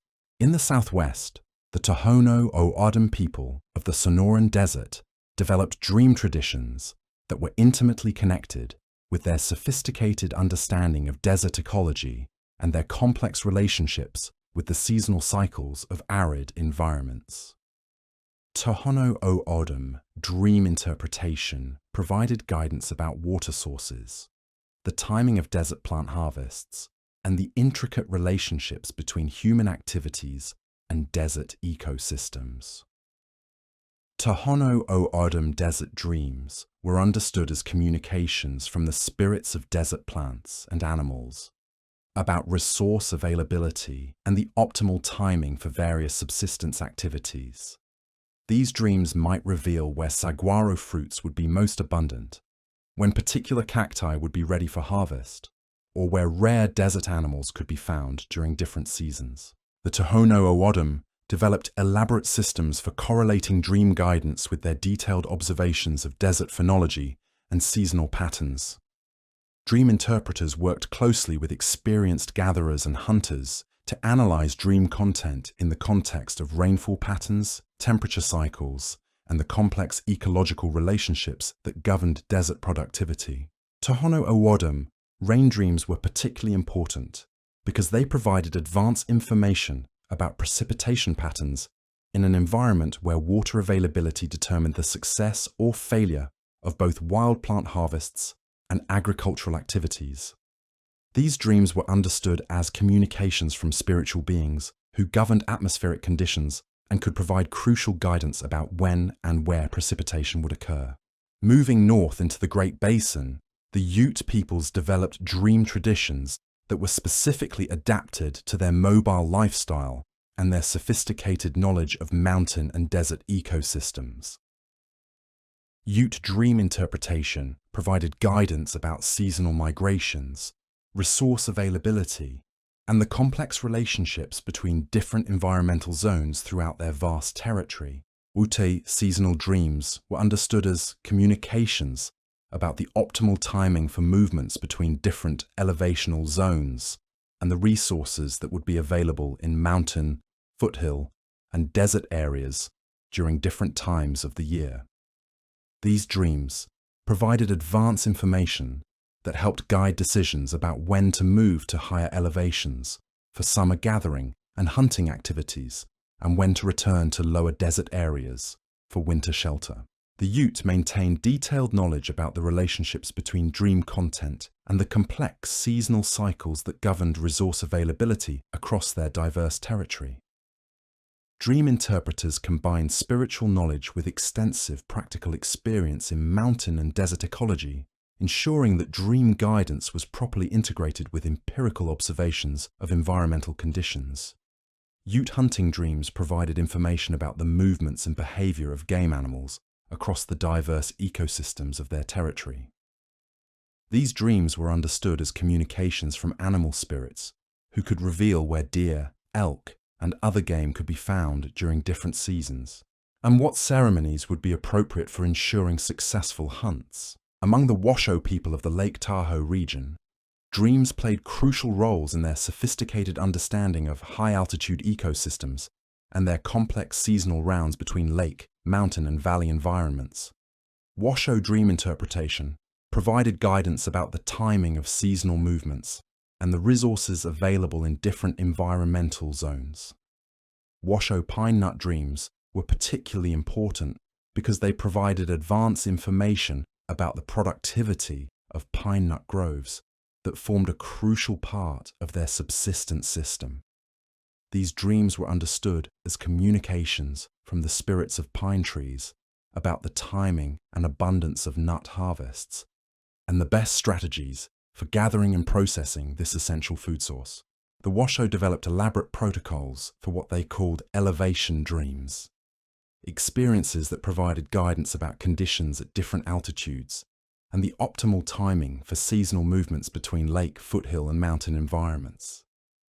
These dreams were understood as information from spiritual helpers who could observe conditions across their entire vertical territory. Washoe fishing dreams provided guidance about conditions in Lake Tahoe and the various streams and rivers throughout their territory. These dreams were understood as communications from the spirits of fish and other aquatic animals about their movements, abundance, and the best techniques for catching them during different seasons. In the Pacific Northwest, the Klamath people developed dream traditions that were closely integrated with their sophisticated understanding of wetland ecosystems and their complex relationships with the seasonal cycles of marshland environments. Klamath dream interpretation provided guidance about water levels, the productivity of wetland resources, and the timing of various gathering and hunting activities. Klamath marsh dreams were understood as communications from the spirits of wetland plants and animals about resource availability and environmental conditions throughout their extensive territory of lakes, marshes, and seasonal wetlands. These dreams provided advanced information about water levels, the abundance of waterfowl, and the productivity of various wetland plants that formed important parts of their subsistence system. The Klamath maintained specialized dream interpreters who combined extensive knowledge of wetland ecology with expertise in analyzing dream content related to aquatic environments. These specialists provided guidance about when different wetland resources would be available, which areas would be most productive during particular seasons, and how to coordinate gathering activities with the complex seasonal cycles of wetland ecosystems.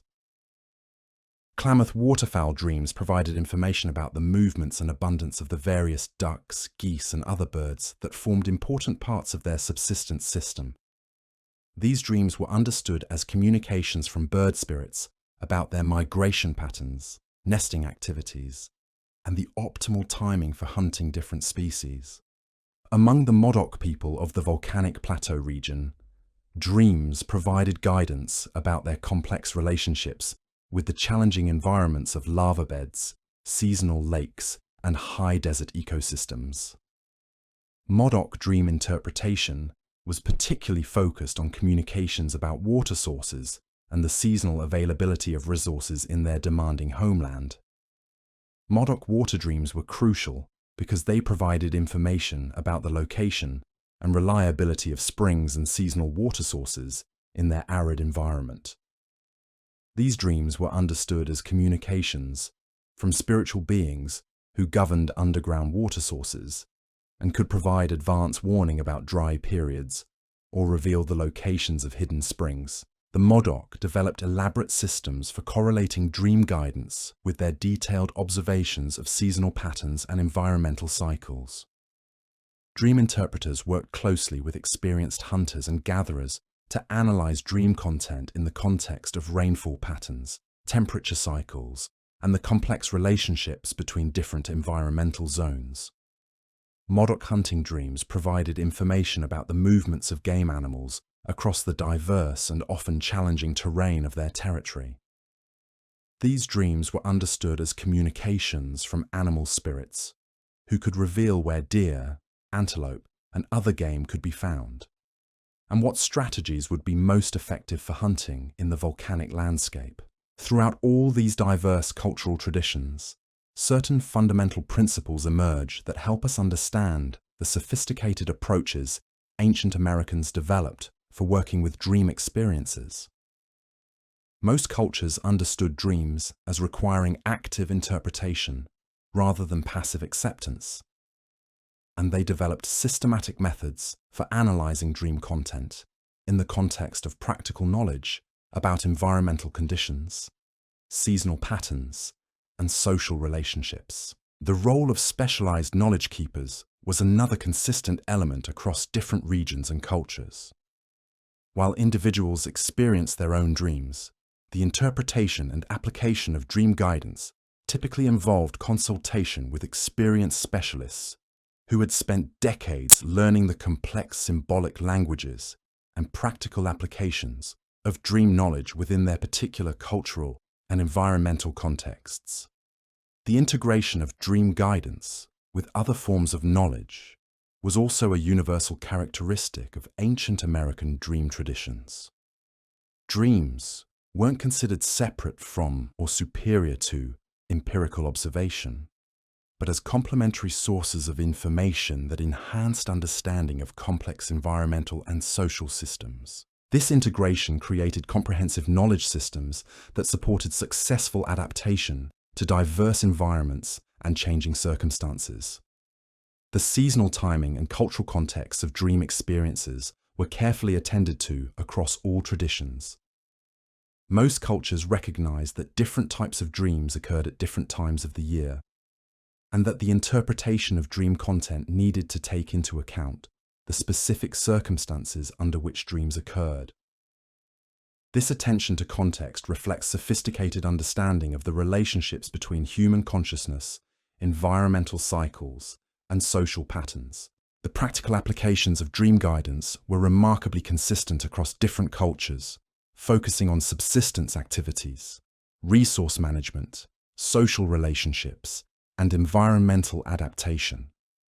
While the specific symbolic languages and interpretive methods varied between cultures, the fundamental understanding that dreams could provide useful information about practical challenges remained constant across the diverse peoples of ancient America.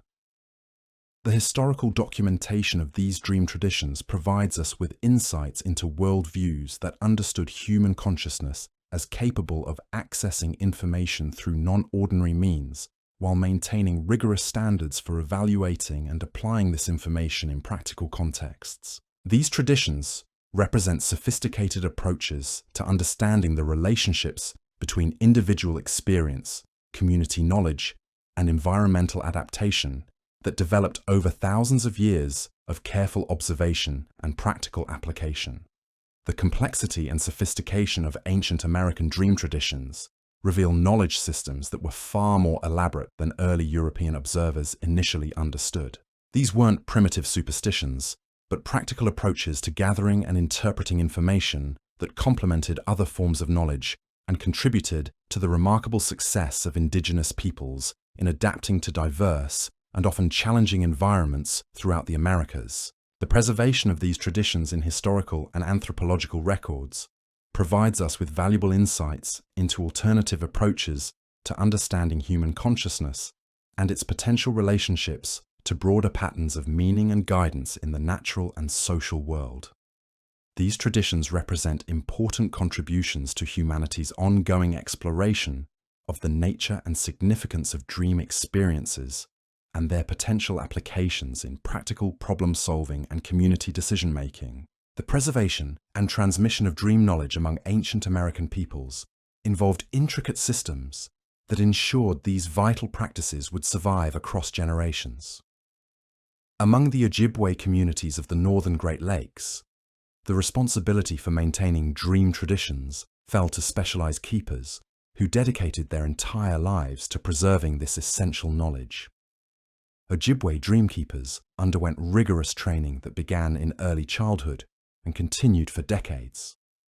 Young candidates were selected based on their demonstrated ability to recall dreams in precise detail and their capacity for understanding the subtle symbolic relationships that governed dream interpretation within Ojibwe culture. These apprenticeships were not casual arrangements, but formal educational commitments that paralleled the intensive training required for other specialized roles like medicine preparation or ceremonial leadership. The education of dream keepers involved memorizing hundreds of traditional dream accounts that had guided Ojibwe communities through important historical events. These weren't considered religious stories, but practical case studies that demonstrated how dream guidance had been successfully interpreted and applied during famines, conflicts, migrations, and other critical situations. Young apprentices would spend winter evenings listening to these accounts, learning to recognize the patterns and principles that could be applied to contemporary dream experiences. Ojibwe dream education also required extensive knowledge of seasonal patterns, animal behavior, plant cycles, and geographic features throughout their vast territory. A skilled dream interpreter needed to understand how these various elements interacted, because dreams were interpreted within the context of this comprehensive environmental knowledge. A dream about a particular bird carried different meanings depending on the season, the bird's behavior, and the specific location where it appeared in the dream. The Ojibwe developed sophisticated methods for testing the accuracy of dream interpretations. Dream keepers maintained detailed records of predictions and guidance derived from dreams, carefully tracking whether dream-based decisions led to successful outcomes. This empirical approach helped refine interpretive methods and identify the most reliable patterns within dream symbolism.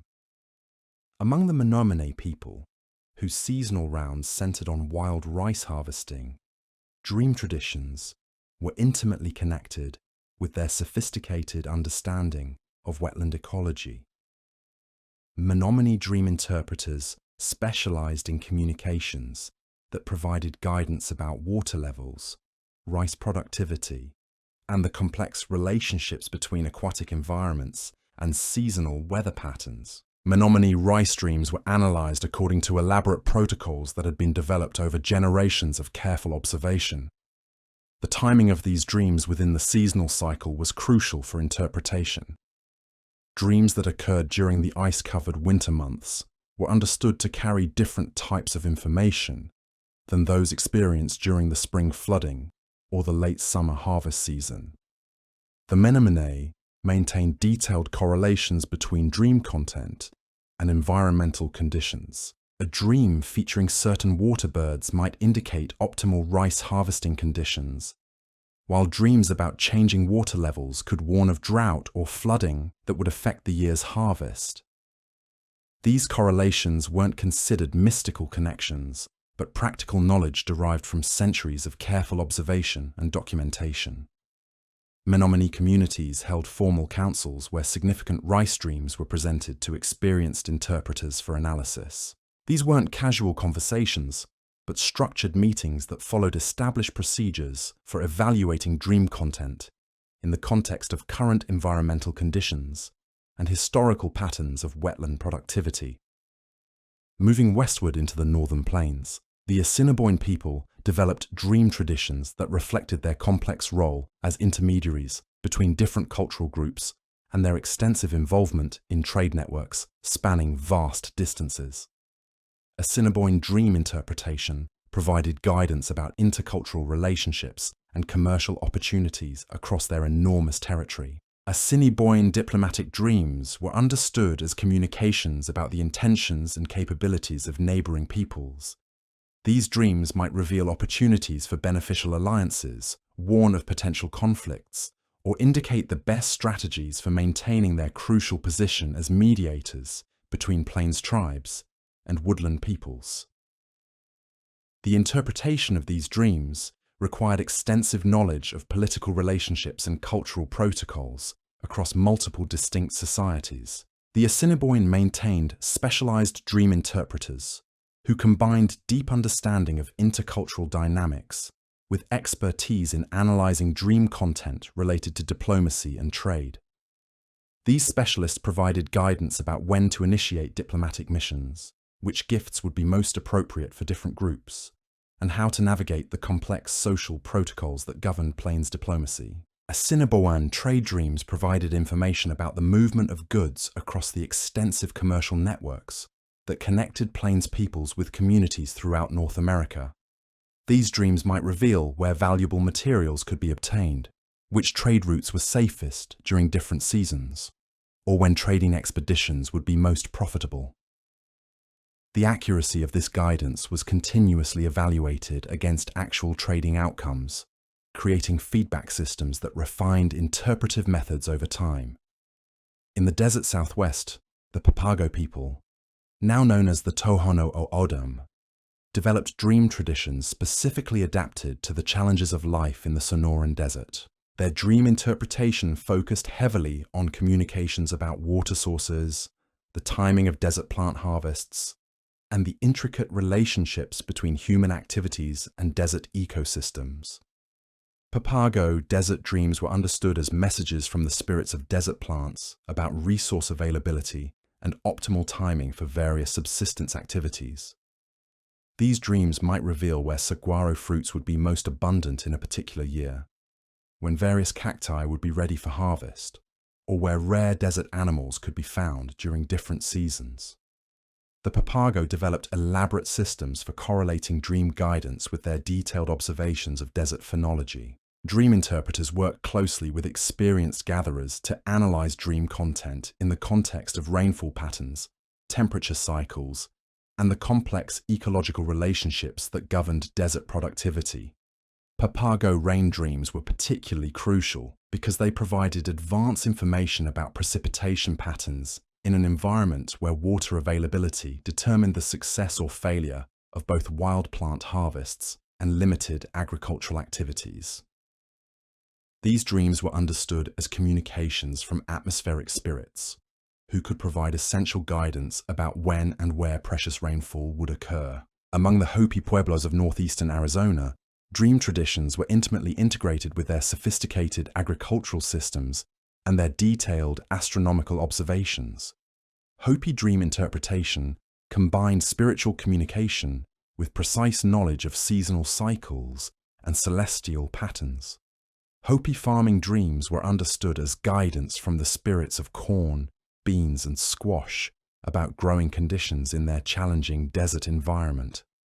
These dreams provided information about rainfall timing, soil conditions, and the complex ceremonial requirements needed to ensure successful crops in an area where agriculture required extraordinary skill and spiritual preparation. The Hopi maintained elaborate correlations between dream content and astronomical events. Dreams that occurred during specific lunar phases or when particular star configurations were visible carried distinct types of guidance related to agricultural timing and ceremonial obligations. This integration of dream interpretation with astronomical observation created comprehensive knowledge systems that supported remarkable agricultural success in an extremely challenging environment. Hopi seasonal dreams provided advance information about weather patterns and growing conditions throughout the annual cycle.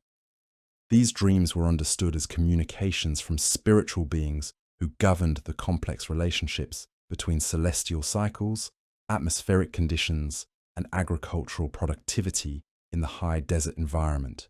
Moving north into the Great Basin, the Shoshone peoples developed dream traditions adapted to their mobile lifestyle and their sophisticated knowledge of diverse ecosystems, ranging from high mountains to low deserts. Shoshone dream interpretation provided guidance about seasonal migrations, resource availability, and the optimal timing for various subsistence activities across their vast territory. Shoshone seasonal dreams were understood as communications about the timing of movements between different environmental zones and the resources that would be available in mountain, foothill, and desert areas during different times of the year. These dreams helped guide crucial decisions about when to move to higher elevations for summer gathering activities and when to return to lower areas for winter shelter. The Shoshone maintained detailed knowledge about relationships between dream content and the complex seasonal cycles that governed resource availability across their diverse territory. Dream interpreters combined spiritual understanding with extensive practical experience in mountain and desert ecology, ensuring that dream guidance was properly integrated with empirical observations of environmental conditions. Shoshone travel dreams provided information about conditions along migration routes and the locations of water sources, game animals, and plant foods throughout their territory. These dreams were particularly important for people whose survival depended on accurate knowledge of resource availability across hundreds of miles of diverse and often challenging terrain. In the Pacific Northwest, the Tlingit people of southeastern Alaska developed dream traditions shaped by their complex maritime environment and their sophisticated understanding of oceanic and terrestrial ecosystems. Tlingit dream interpretation provided guidance about fishing conditions, weather patterns, and the movements of marine animals that formed the foundation of coastal subsistence. Tlingit salmon dreams were understood as communications from the spirits of these crucial fish about the timing and abundance of seasonal runs. These dreams provided advance information that helped communities prepare for the intensive fishing activities that determined their food security throughout the year. The interpretation of salmon dreams required detailed knowledge of stream conditions, weather patterns, and the complex life cycles of different salmon species. The Tlingit maintained specialized dream interpreters who combined extensive knowledge of marine environments with expertise in analyzing dream content related to fishing and ocean travel. These specialists provided guidance about when fish runs would begin, which streams would have the most productive fishing, and what weather conditions could affect fishing success. Tlingit weather dreams provided advance warning about the severe storms that could arise suddenly along the Pacific coast. These dreams were crucial for people whose lives depended on ocean travel and whose safety required accurate predictions of dangerous weather conditions. The interpretation of weather dreams involved careful attention to symbolic details that indicated storm direction, intensity, and timing. Among the Haida people of the Queen Charlotte Islands, dreams played important roles in their sophisticated understanding of island ecosystems and their complex relationships with both marine and terrestrial resources. Haida dream interpretation provided guidance about the seasonal availability of various resources and the optimal timing for different subsistence activities. Haida ocean dreams were understood as communications about conditions in the surrounding waters and the movements of marine animals throughout their extensive island territory. These dreams provided information about whale migrations, seal populations, and the abundance of various fish species that could be caught in different areas during different seasons. The Haida developed elaborate protocols for interpreting dreams about weather and ocean conditions. These dreams were analyzed for specific information about wind patterns, wave conditions, and other factors that could affect travel between islands and the safety of ocean-based subsistence activities. Haida resource dreams provided guidance about the availability of terrestrial foods, including berries, roots, and game animals on their various islands. These dreams helped coordinate seasonal movements and gathering activities across their island territory, ensuring that communities could efficiently harvest the diverse resources available in different locations. Moving into the Arctic regions, the Inuit peoples developed dream traditions specifically adapted to the extreme conditions and unique challenges of life in the far north. Inuit dream interpretation provided essential guidance about hunting conditions, weather patterns, and navigation across the vast expanses of ice and snow that characterized their homeland. Inuit seal dreams were understood as communications with the spirits of these essential marine mammals about their location and availability for hunting. These dreams provided crucial information that could determine the success or failure of hunting expeditions upon which community survival depended during the long Arctic winters. The Inuit developed sophisticated techniques for interpreting dreams about ice conditions and safe travel routes across the constantly changing Arctic landscape. These dreams provided advance warning about dangerous ice formations, optimal routes for long-distance travel, and the locations where hunting would be most productive. Inuit weather dreams were understood as communications from powerful atmospheric spirits about approaching storms and temperature changes.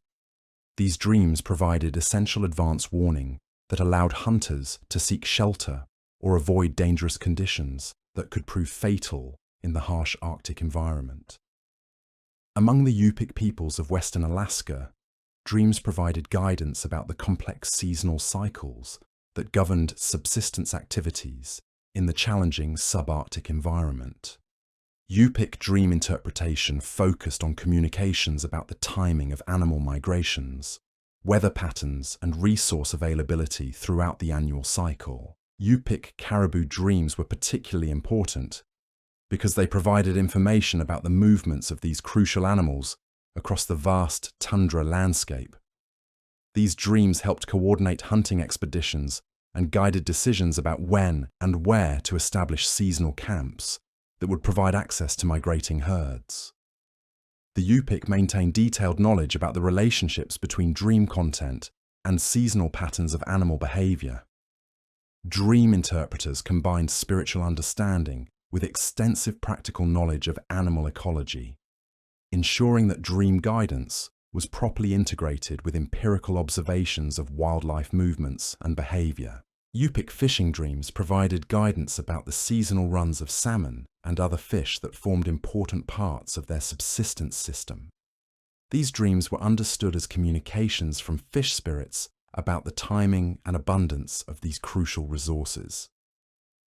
Throughout these diverse Arctic and subarctic traditions, dreams were understood as essential survival tools that provided information complementing careful observation of environmental conditions. The interpretation of dreams required extensive knowledge of local ecology, animal behavior, and seasonal patterns developed through generations of life in these challenging environments. Moving south into the eastern woodlands, the Huron people developed sophisticated dream traditions that were closely integrated with their agricultural systems and their complex social organization. Huron dream interpretation provided guidance about farming practices, social relationships, and the conduct of the elaborate ceremonies that structured their annual calendar. Huron agricultural dreams were understood as communications from the spirits of corn, beans, and squash about growing conditions and optimal farming practices. These dreams provided advance information that helped farmers coordinate their activities and plan for the intensive community labor required for clearing fields, planting crops, and harvesting surplus foods for winter storage. The Huron maintained elaborate systems for correlating dream guidance with their detailed observations of seasonal patterns and agricultural cycles. Dream interpreters worked closely with experienced farmers to analyze dream content in the context of soil conditions, weather observations, and historical patterns of agricultural success in different areas. Huron social dreams were understood as guidance about the complex relationships between different clans and their obligations within the broader community structure. These dreams might reveal developing conflicts that required diplomatic intervention, opportunities for strengthening social bonds, or changes in leadership that would affect the entire community. Among the Oneida, one of the original 5 nations of the Haudenosaunee Confederacy, dreams played crucial roles in their sophisticated political systems and their complex relationships with neighboring peoples. Oneida dream interpretation provided guidance about diplomatic relationships, military strategies, and the conduct of the elaborate councils that governed Confederacy affairs. Oneida political dreams were understood as communications about the balance of power within the Confederacy and the intentions of leaders in different nations. These dreams might reveal developing diplomatic opportunities, warn of potential conflicts, or provide guidance about the conduct of important political meetings and negotiations. The Oneida maintained specialized dream interpreters who combined extensive knowledge of Confederacy politics with expertise in analyzing dream content related to diplomacy and governance. These specialists provided guidance about when to initiate diplomatic missions, how to approach sensitive political negotiations, and what strategies would be most effective for maintaining Confederacy unity. Oneida war dreams were understood as communications about military threats and opportunities for successful defensive or offensive actions. These dreams provided information that complemented intelligence gathered through scouts and messengers, creating comprehensive knowledge about potential conflicts and optimal military strategies. In the Great Lakes region, the Ottawa people developed dream traditions that reflected their important role as traders and their sophisticated knowledge of water transportation systems.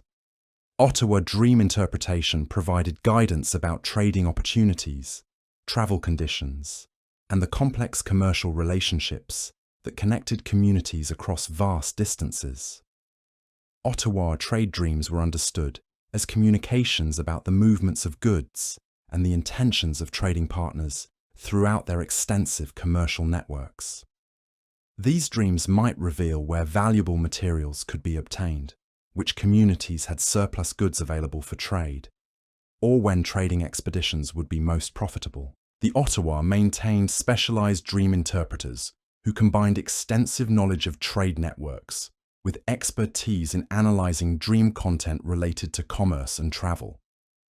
These specialists provided guidance about which goods would be most valuable in distant markets, what routes would be safest for trading expeditions, and how to navigate the complex social protocols that governed commercial relationships.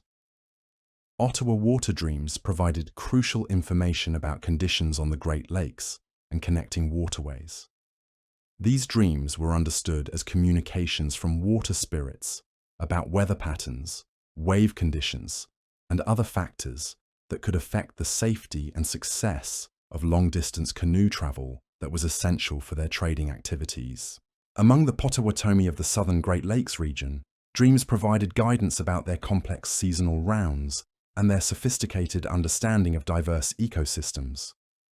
Potawatomi dream interpretation focused on communications about resource availability, optimal timing for various subsistence activities, and the relationships between different environmental zones throughout their territory. Potawatomi plant dreams were understood as messages from the spirits of various food and medicinal plants about their growth patterns, optimal gathering times, and preparation methods.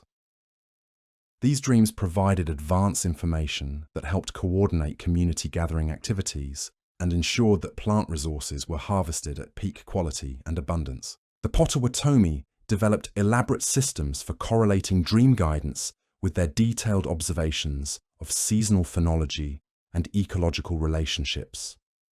Dream interpreters combined spiritual knowledge with extensive practical experience in woodland ecology, ensuring that dream guidance was properly integrated with empirical observations of environmental conditions. Potawatomi hunting dreams provided information about the movements and behavior of game animals throughout their territory. These dreams were understood as communications from animal spirits that could reveal where deer, elk, and other game could be found during different seasons, and what approaches would be most successful for hunting activities. Moving into the southeast, the Choctaw people developed dream traditions that were closely integrated with their agricultural systems and their complex social organization based on clan relationships. Choctaw dream interpretation provided guidance about farming practices, clan obligations, and the conduct of ceremonies that maintained social harmony and agricultural productivity. Choctaw farming dreams were understood as communications from crop spirits about growing conditions, optimal planting times, and harvest expectations. These dreams provided advance information that helped farmers coordinate their activities with seasonal cycles and community labor requirements for major agricultural tasks. The Choctaw maintained elaborate protocols for correlating dream guidance with their agricultural calendar and ceremonial obligations. Dream interpreters worked closely with clan leaders and agricultural specialists to analyze dream content in the context of seasonal patterns, soil conditions, and historical agricultural knowledge. Choctaw clan dreams were understood as guidance about the complex social relationships and ceremonial responsibilities that governed community life. These dreams might reveal when particular ceremonies would be most effective, which clans should take leadership roles in specific activities, or how to resolve conflicts while maintaining social harmony. Among the Chickasaw of the southeastern plains, dreams provided guidance about their complex relationships with both agricultural and hunting territories. Chickasaw dream interpretation focused on communications about the optimal timing for seasonal activities and the coordination of different subsistence strategies throughout the annual cycle. Chickasaw hunting dreams were understood as communications from animal spirits about the movements of game animals and the best strategies for successful hunts. These dreams provided information about where deer, buffalo, and other game could be found during different seasons and what ceremonies would be appropriate for ensuring hunting success. The Chickasaw developed sophisticated systems for integrating dream guidance with their detailed knowledge of animal behavior and seasonal migration patterns. Dream interpreters combined spiritual understanding with extensive practical experience in hunting and animal ecology, ensuring that dream guidance enhanced rather than conflicted with empirical observations. Chickasaw seasonal dreams provided comprehensive guidance about the timing of movements between different subsistence areas and the coordination of agricultural and hunting activities throughout the annual cycle. These dreams helped communities optimize their use of diverse resources while maintaining sustainable relationships with both cultivated and wild ecosystems. Throughout these diverse cultural traditions, the historical record reveals sophisticated approaches to dream interpretation that were far more complex and systematic than early European observers initially understood. These weren't random superstitions, but carefully developed knowledge systems that integrated spiritual communication with detailed empirical knowledge of environmental conditions, social relationships, and seasonal patterns The role of specialized dream interpreters was consistent across most cultures, reflecting the understanding that dream analysis required extensive training and accumulated expertise.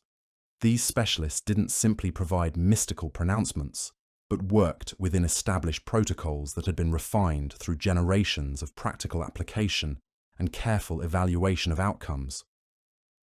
The integration of dream guidance with other forms of knowledge was another universal characteristic of ancient American dream traditions. Dreams weren't considered superior to empirical observation, but as complementary sources of information that enhanced understanding of complex environmental and social systems. This integration created comprehensive knowledge systems that supported successful adaptation to diverse environments and changing circumstances. The seasonal timing of dream experiences was carefully attended to across all traditions, reflecting sophisticated understanding of the relationships between human consciousness, environmental cycles, and social patterns. Most cultures recognized that different types of dreams occurred at different times of the year, and that interpretation needed to account for these temporal contexts. The practical applications of dream guidance remained remarkably consistent across different cultures, focusing on subsistence activities, resource management, social relationships, and environmental adaptation. While specific symbolic languages and interpretive methods varied between cultures, the fundamental understanding that dreams could provide useful information about practical challenges remained constant. The historical documentation of these dream traditions provides insights into worldviews that understood human consciousness as capable of accessing information through non-ordinary means, while maintaining rigorous standards for evaluating and applying this information in practical contexts. These traditions represent sophisticated approaches to understanding relationships between individual experience, community knowledge, and environmental adaptation that developed over thousands of years of careful observation and practical application. The preservation of these traditions in historical records reveals knowledge systems that were far more elaborate and effective than many modern observers have recognized. These approaches to dream interpretation represent important contributions to humanity's understanding of consciousness and its potential applications in problem-solving and decision-making within community contexts. The sophistication of ancient American dream traditions becomes even more apparent when we examine how these knowledge systems adapted to dramatic changes and challenges over time. Among the Seneca people of Western New York, dream interpretation evolved to address the unprecedented disruptions brought by European colonization while maintaining connections to ancestral wisdom that had guided their communities for generations. Seneca adaptation dreams emerged as a distinct category during the 18th and 19th centuries, as communities struggled to navigate the complex new realities of colonial contact. These dreams were understood as guidance from spiritual helpers about how to maintain cultural identity while adapting to rapidly changing circumstances that threatened traditional ways of life. The interpretation of adaptation dreams required Seneca dreamkeepers to develop new symbolic vocabularies that could address situations their ancestors had never encountered. Dreams featuring European-style buildings might indicate opportunities for beneficial trade relationships, while dreams about written documents could warn of treaty negotiations that required careful attention to protect tribal interests. Seneca communities maintained formal councils where adaptation dreams were presented to experienced interpreters for analysis. These meetings followed traditional protocols for dream evaluation, but the content addressed unprecedented challenges like land negotiations, missionary activities, and the complex decisions about which aspects of European culture might be safely adopted without compromising essential Seneca values. The Seneca developed sophisticated methods for distinguishing between dreams that provided guidance about engaging with colonial society and those that warned about maintaining separation from potentially harmful influences. This required dream interpreters to develop nuanced understanding of European motivations and capabilities, while preserving traditional knowledge about spiritual communication and community welfare. Moving west into the Ohio Valley, the Shawnee people faced similar challenges as European settlement expanded into their traditional territories. Shawnee dream interpretation evolved to provide guidance about migration strategies, diplomatic relationships with colonial governments, and the preservation of cultural knowledge during periods of forced displacement. Shawnee migration dreams became increasingly important as communities were repeatedly forced to relocate from ancestral homelands.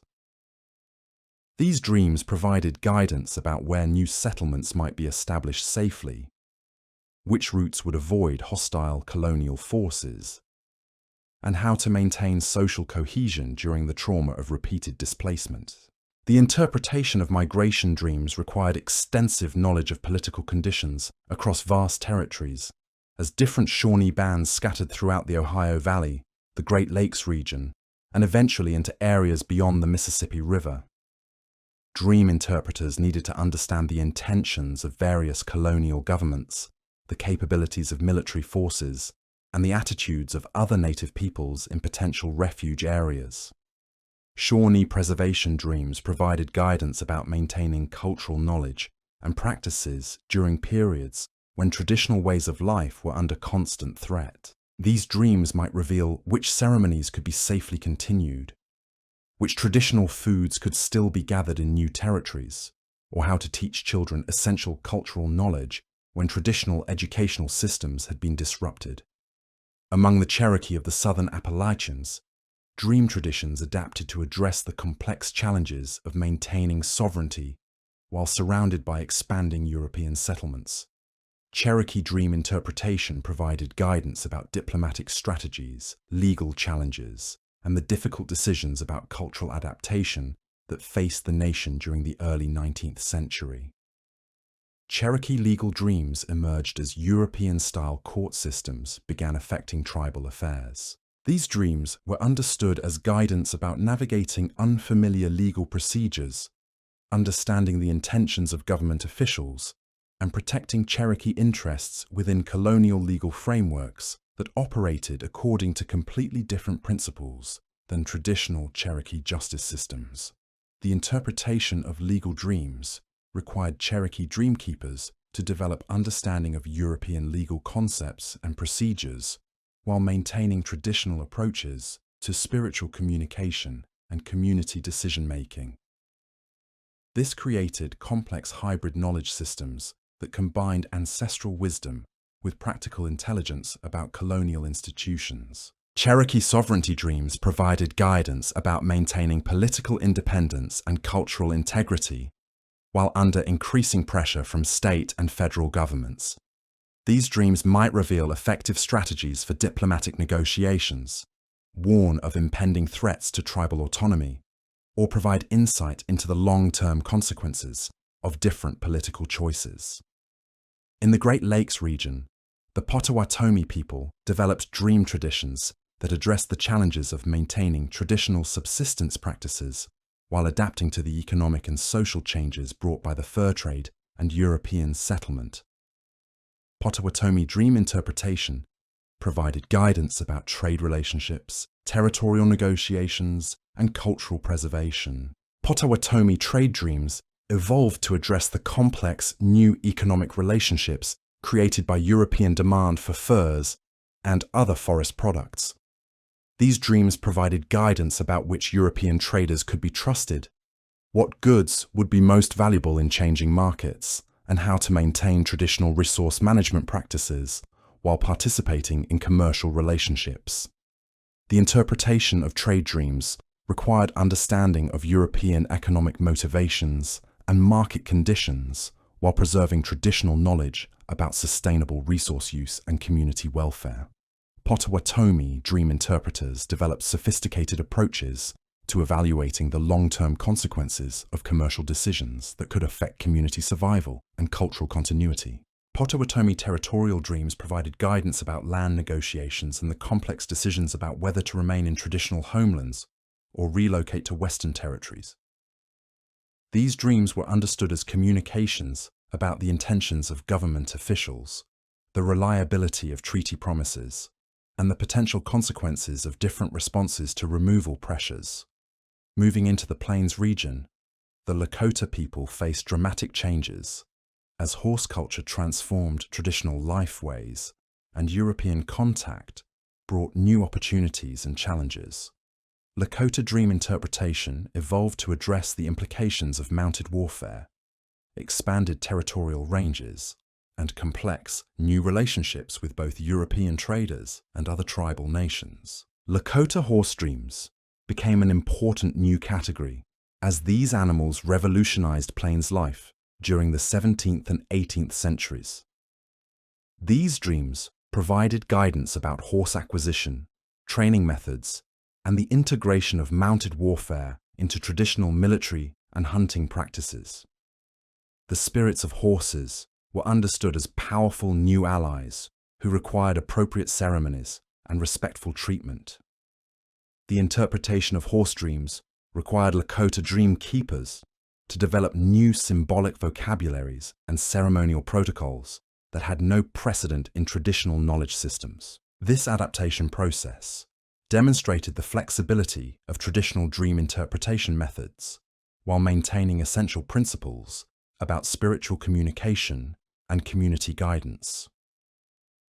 Lakota expansion dreams provided guidance about the opportunities and challenges created by the extended territorial ranges that became possible with horse transportation. These dreams might reveal optimal locations for seasonal camps, warn of conflicts with other peoples in newly accessible territories, or provide information about resource availability across vast distances. Among the Comanche of the Southern Plains, dream traditions adapted to address their emergence as a dominant military power and their complex relationships with Spanish colonial settlements. Comanche dream interpretation provided guidance about warfare strategies, trade relationships, and territorial expansion across an enormous range that eventually stretched from Kansas to northern Mexico.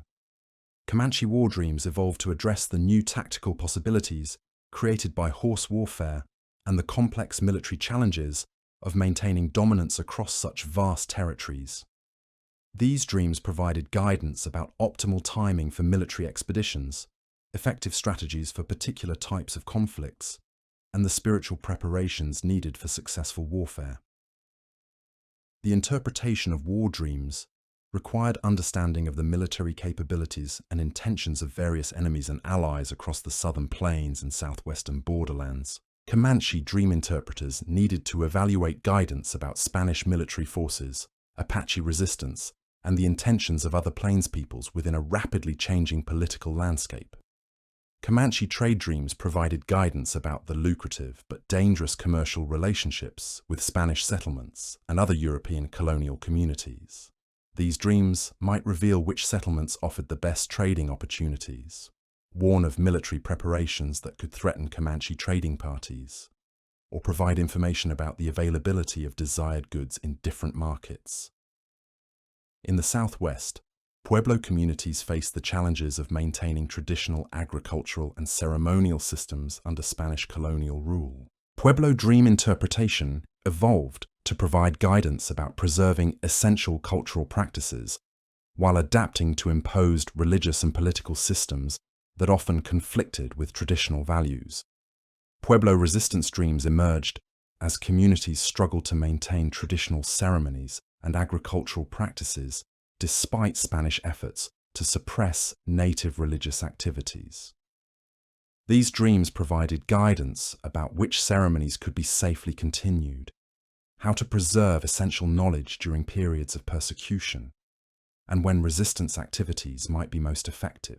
The interpretation of resistance dreams required sophisticated understanding of Spanish colonial administration and religious policies, while maintaining traditional knowledge about ceremonial obligations and agricultural cycles.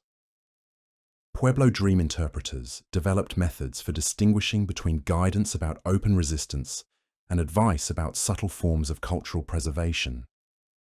Pueblo adaptation dreams provided guidance about selective adoption of Spanish agricultural techniques, craft methods, and trade opportunities that could benefit communities without compromising essential cultural values. These dreams might reveal which introduced crops would thrive in traditional fields, how to modify traditional crafts for Spanish markets, or when to engage in trade relationships with colonial settlements. Among the Hopi mesas of northeastern Arizona, dream traditions maintained remarkable continuity despite centuries of colonial pressure. Hopi dream interpretation continued to focus on agricultural guidance and ceremonial obligations, while developing new approaches to address the challenges of preserving traditional knowledge under changing circumstances. Hopi continuity dreams provided guidance about maintaining traditional agricultural and ceremonial practices across generations despite external pressures to abandon these activities. These dreams were understood as communications from ancestral spirits about the importance of preserving essential cultural knowledge and the methods for transmitting this knowledge to future generations. The interpretation of continuity dreams required deep understanding of traditional ceremonial obligations and agricultural cycles, combined with practical knowledge about how to maintain these practices under changing political and social conditions. Hopi dream interpreters developed sophisticated methods for preserving essential cultural knowledge while adapting to external constraints.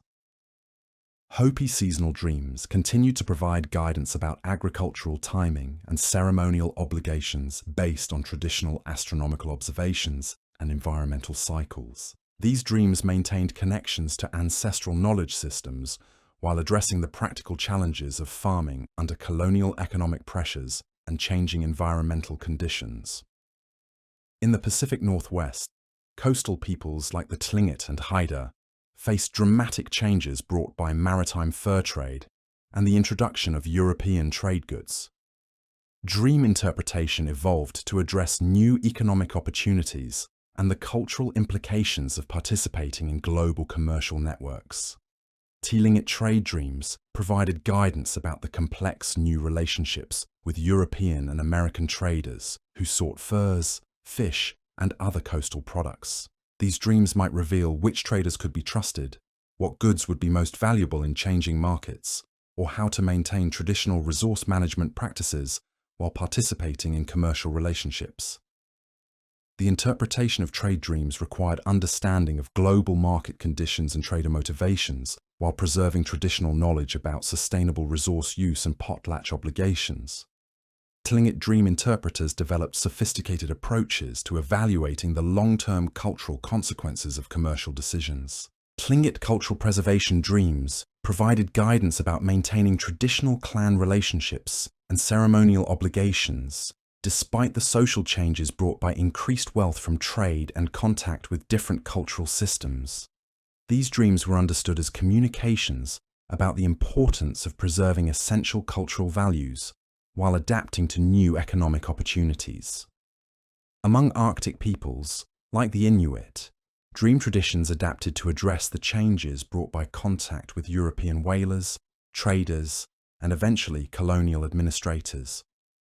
Inuit dream interpretation evolved to provide guidance about new hunting opportunities and the challenges of maintaining traditional knowledge systems under changing circumstances. Inuit adaptation dreams provided guidance about incorporating new hunting technologies and methods while maintaining traditional relationships with animal spirits and environmental knowledge.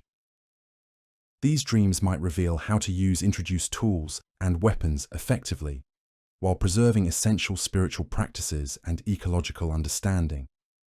The interpretation of adaptation dreams required understanding of new technologies and economic relationships while maintaining traditional knowledge about Arctic survival and environmental conditions.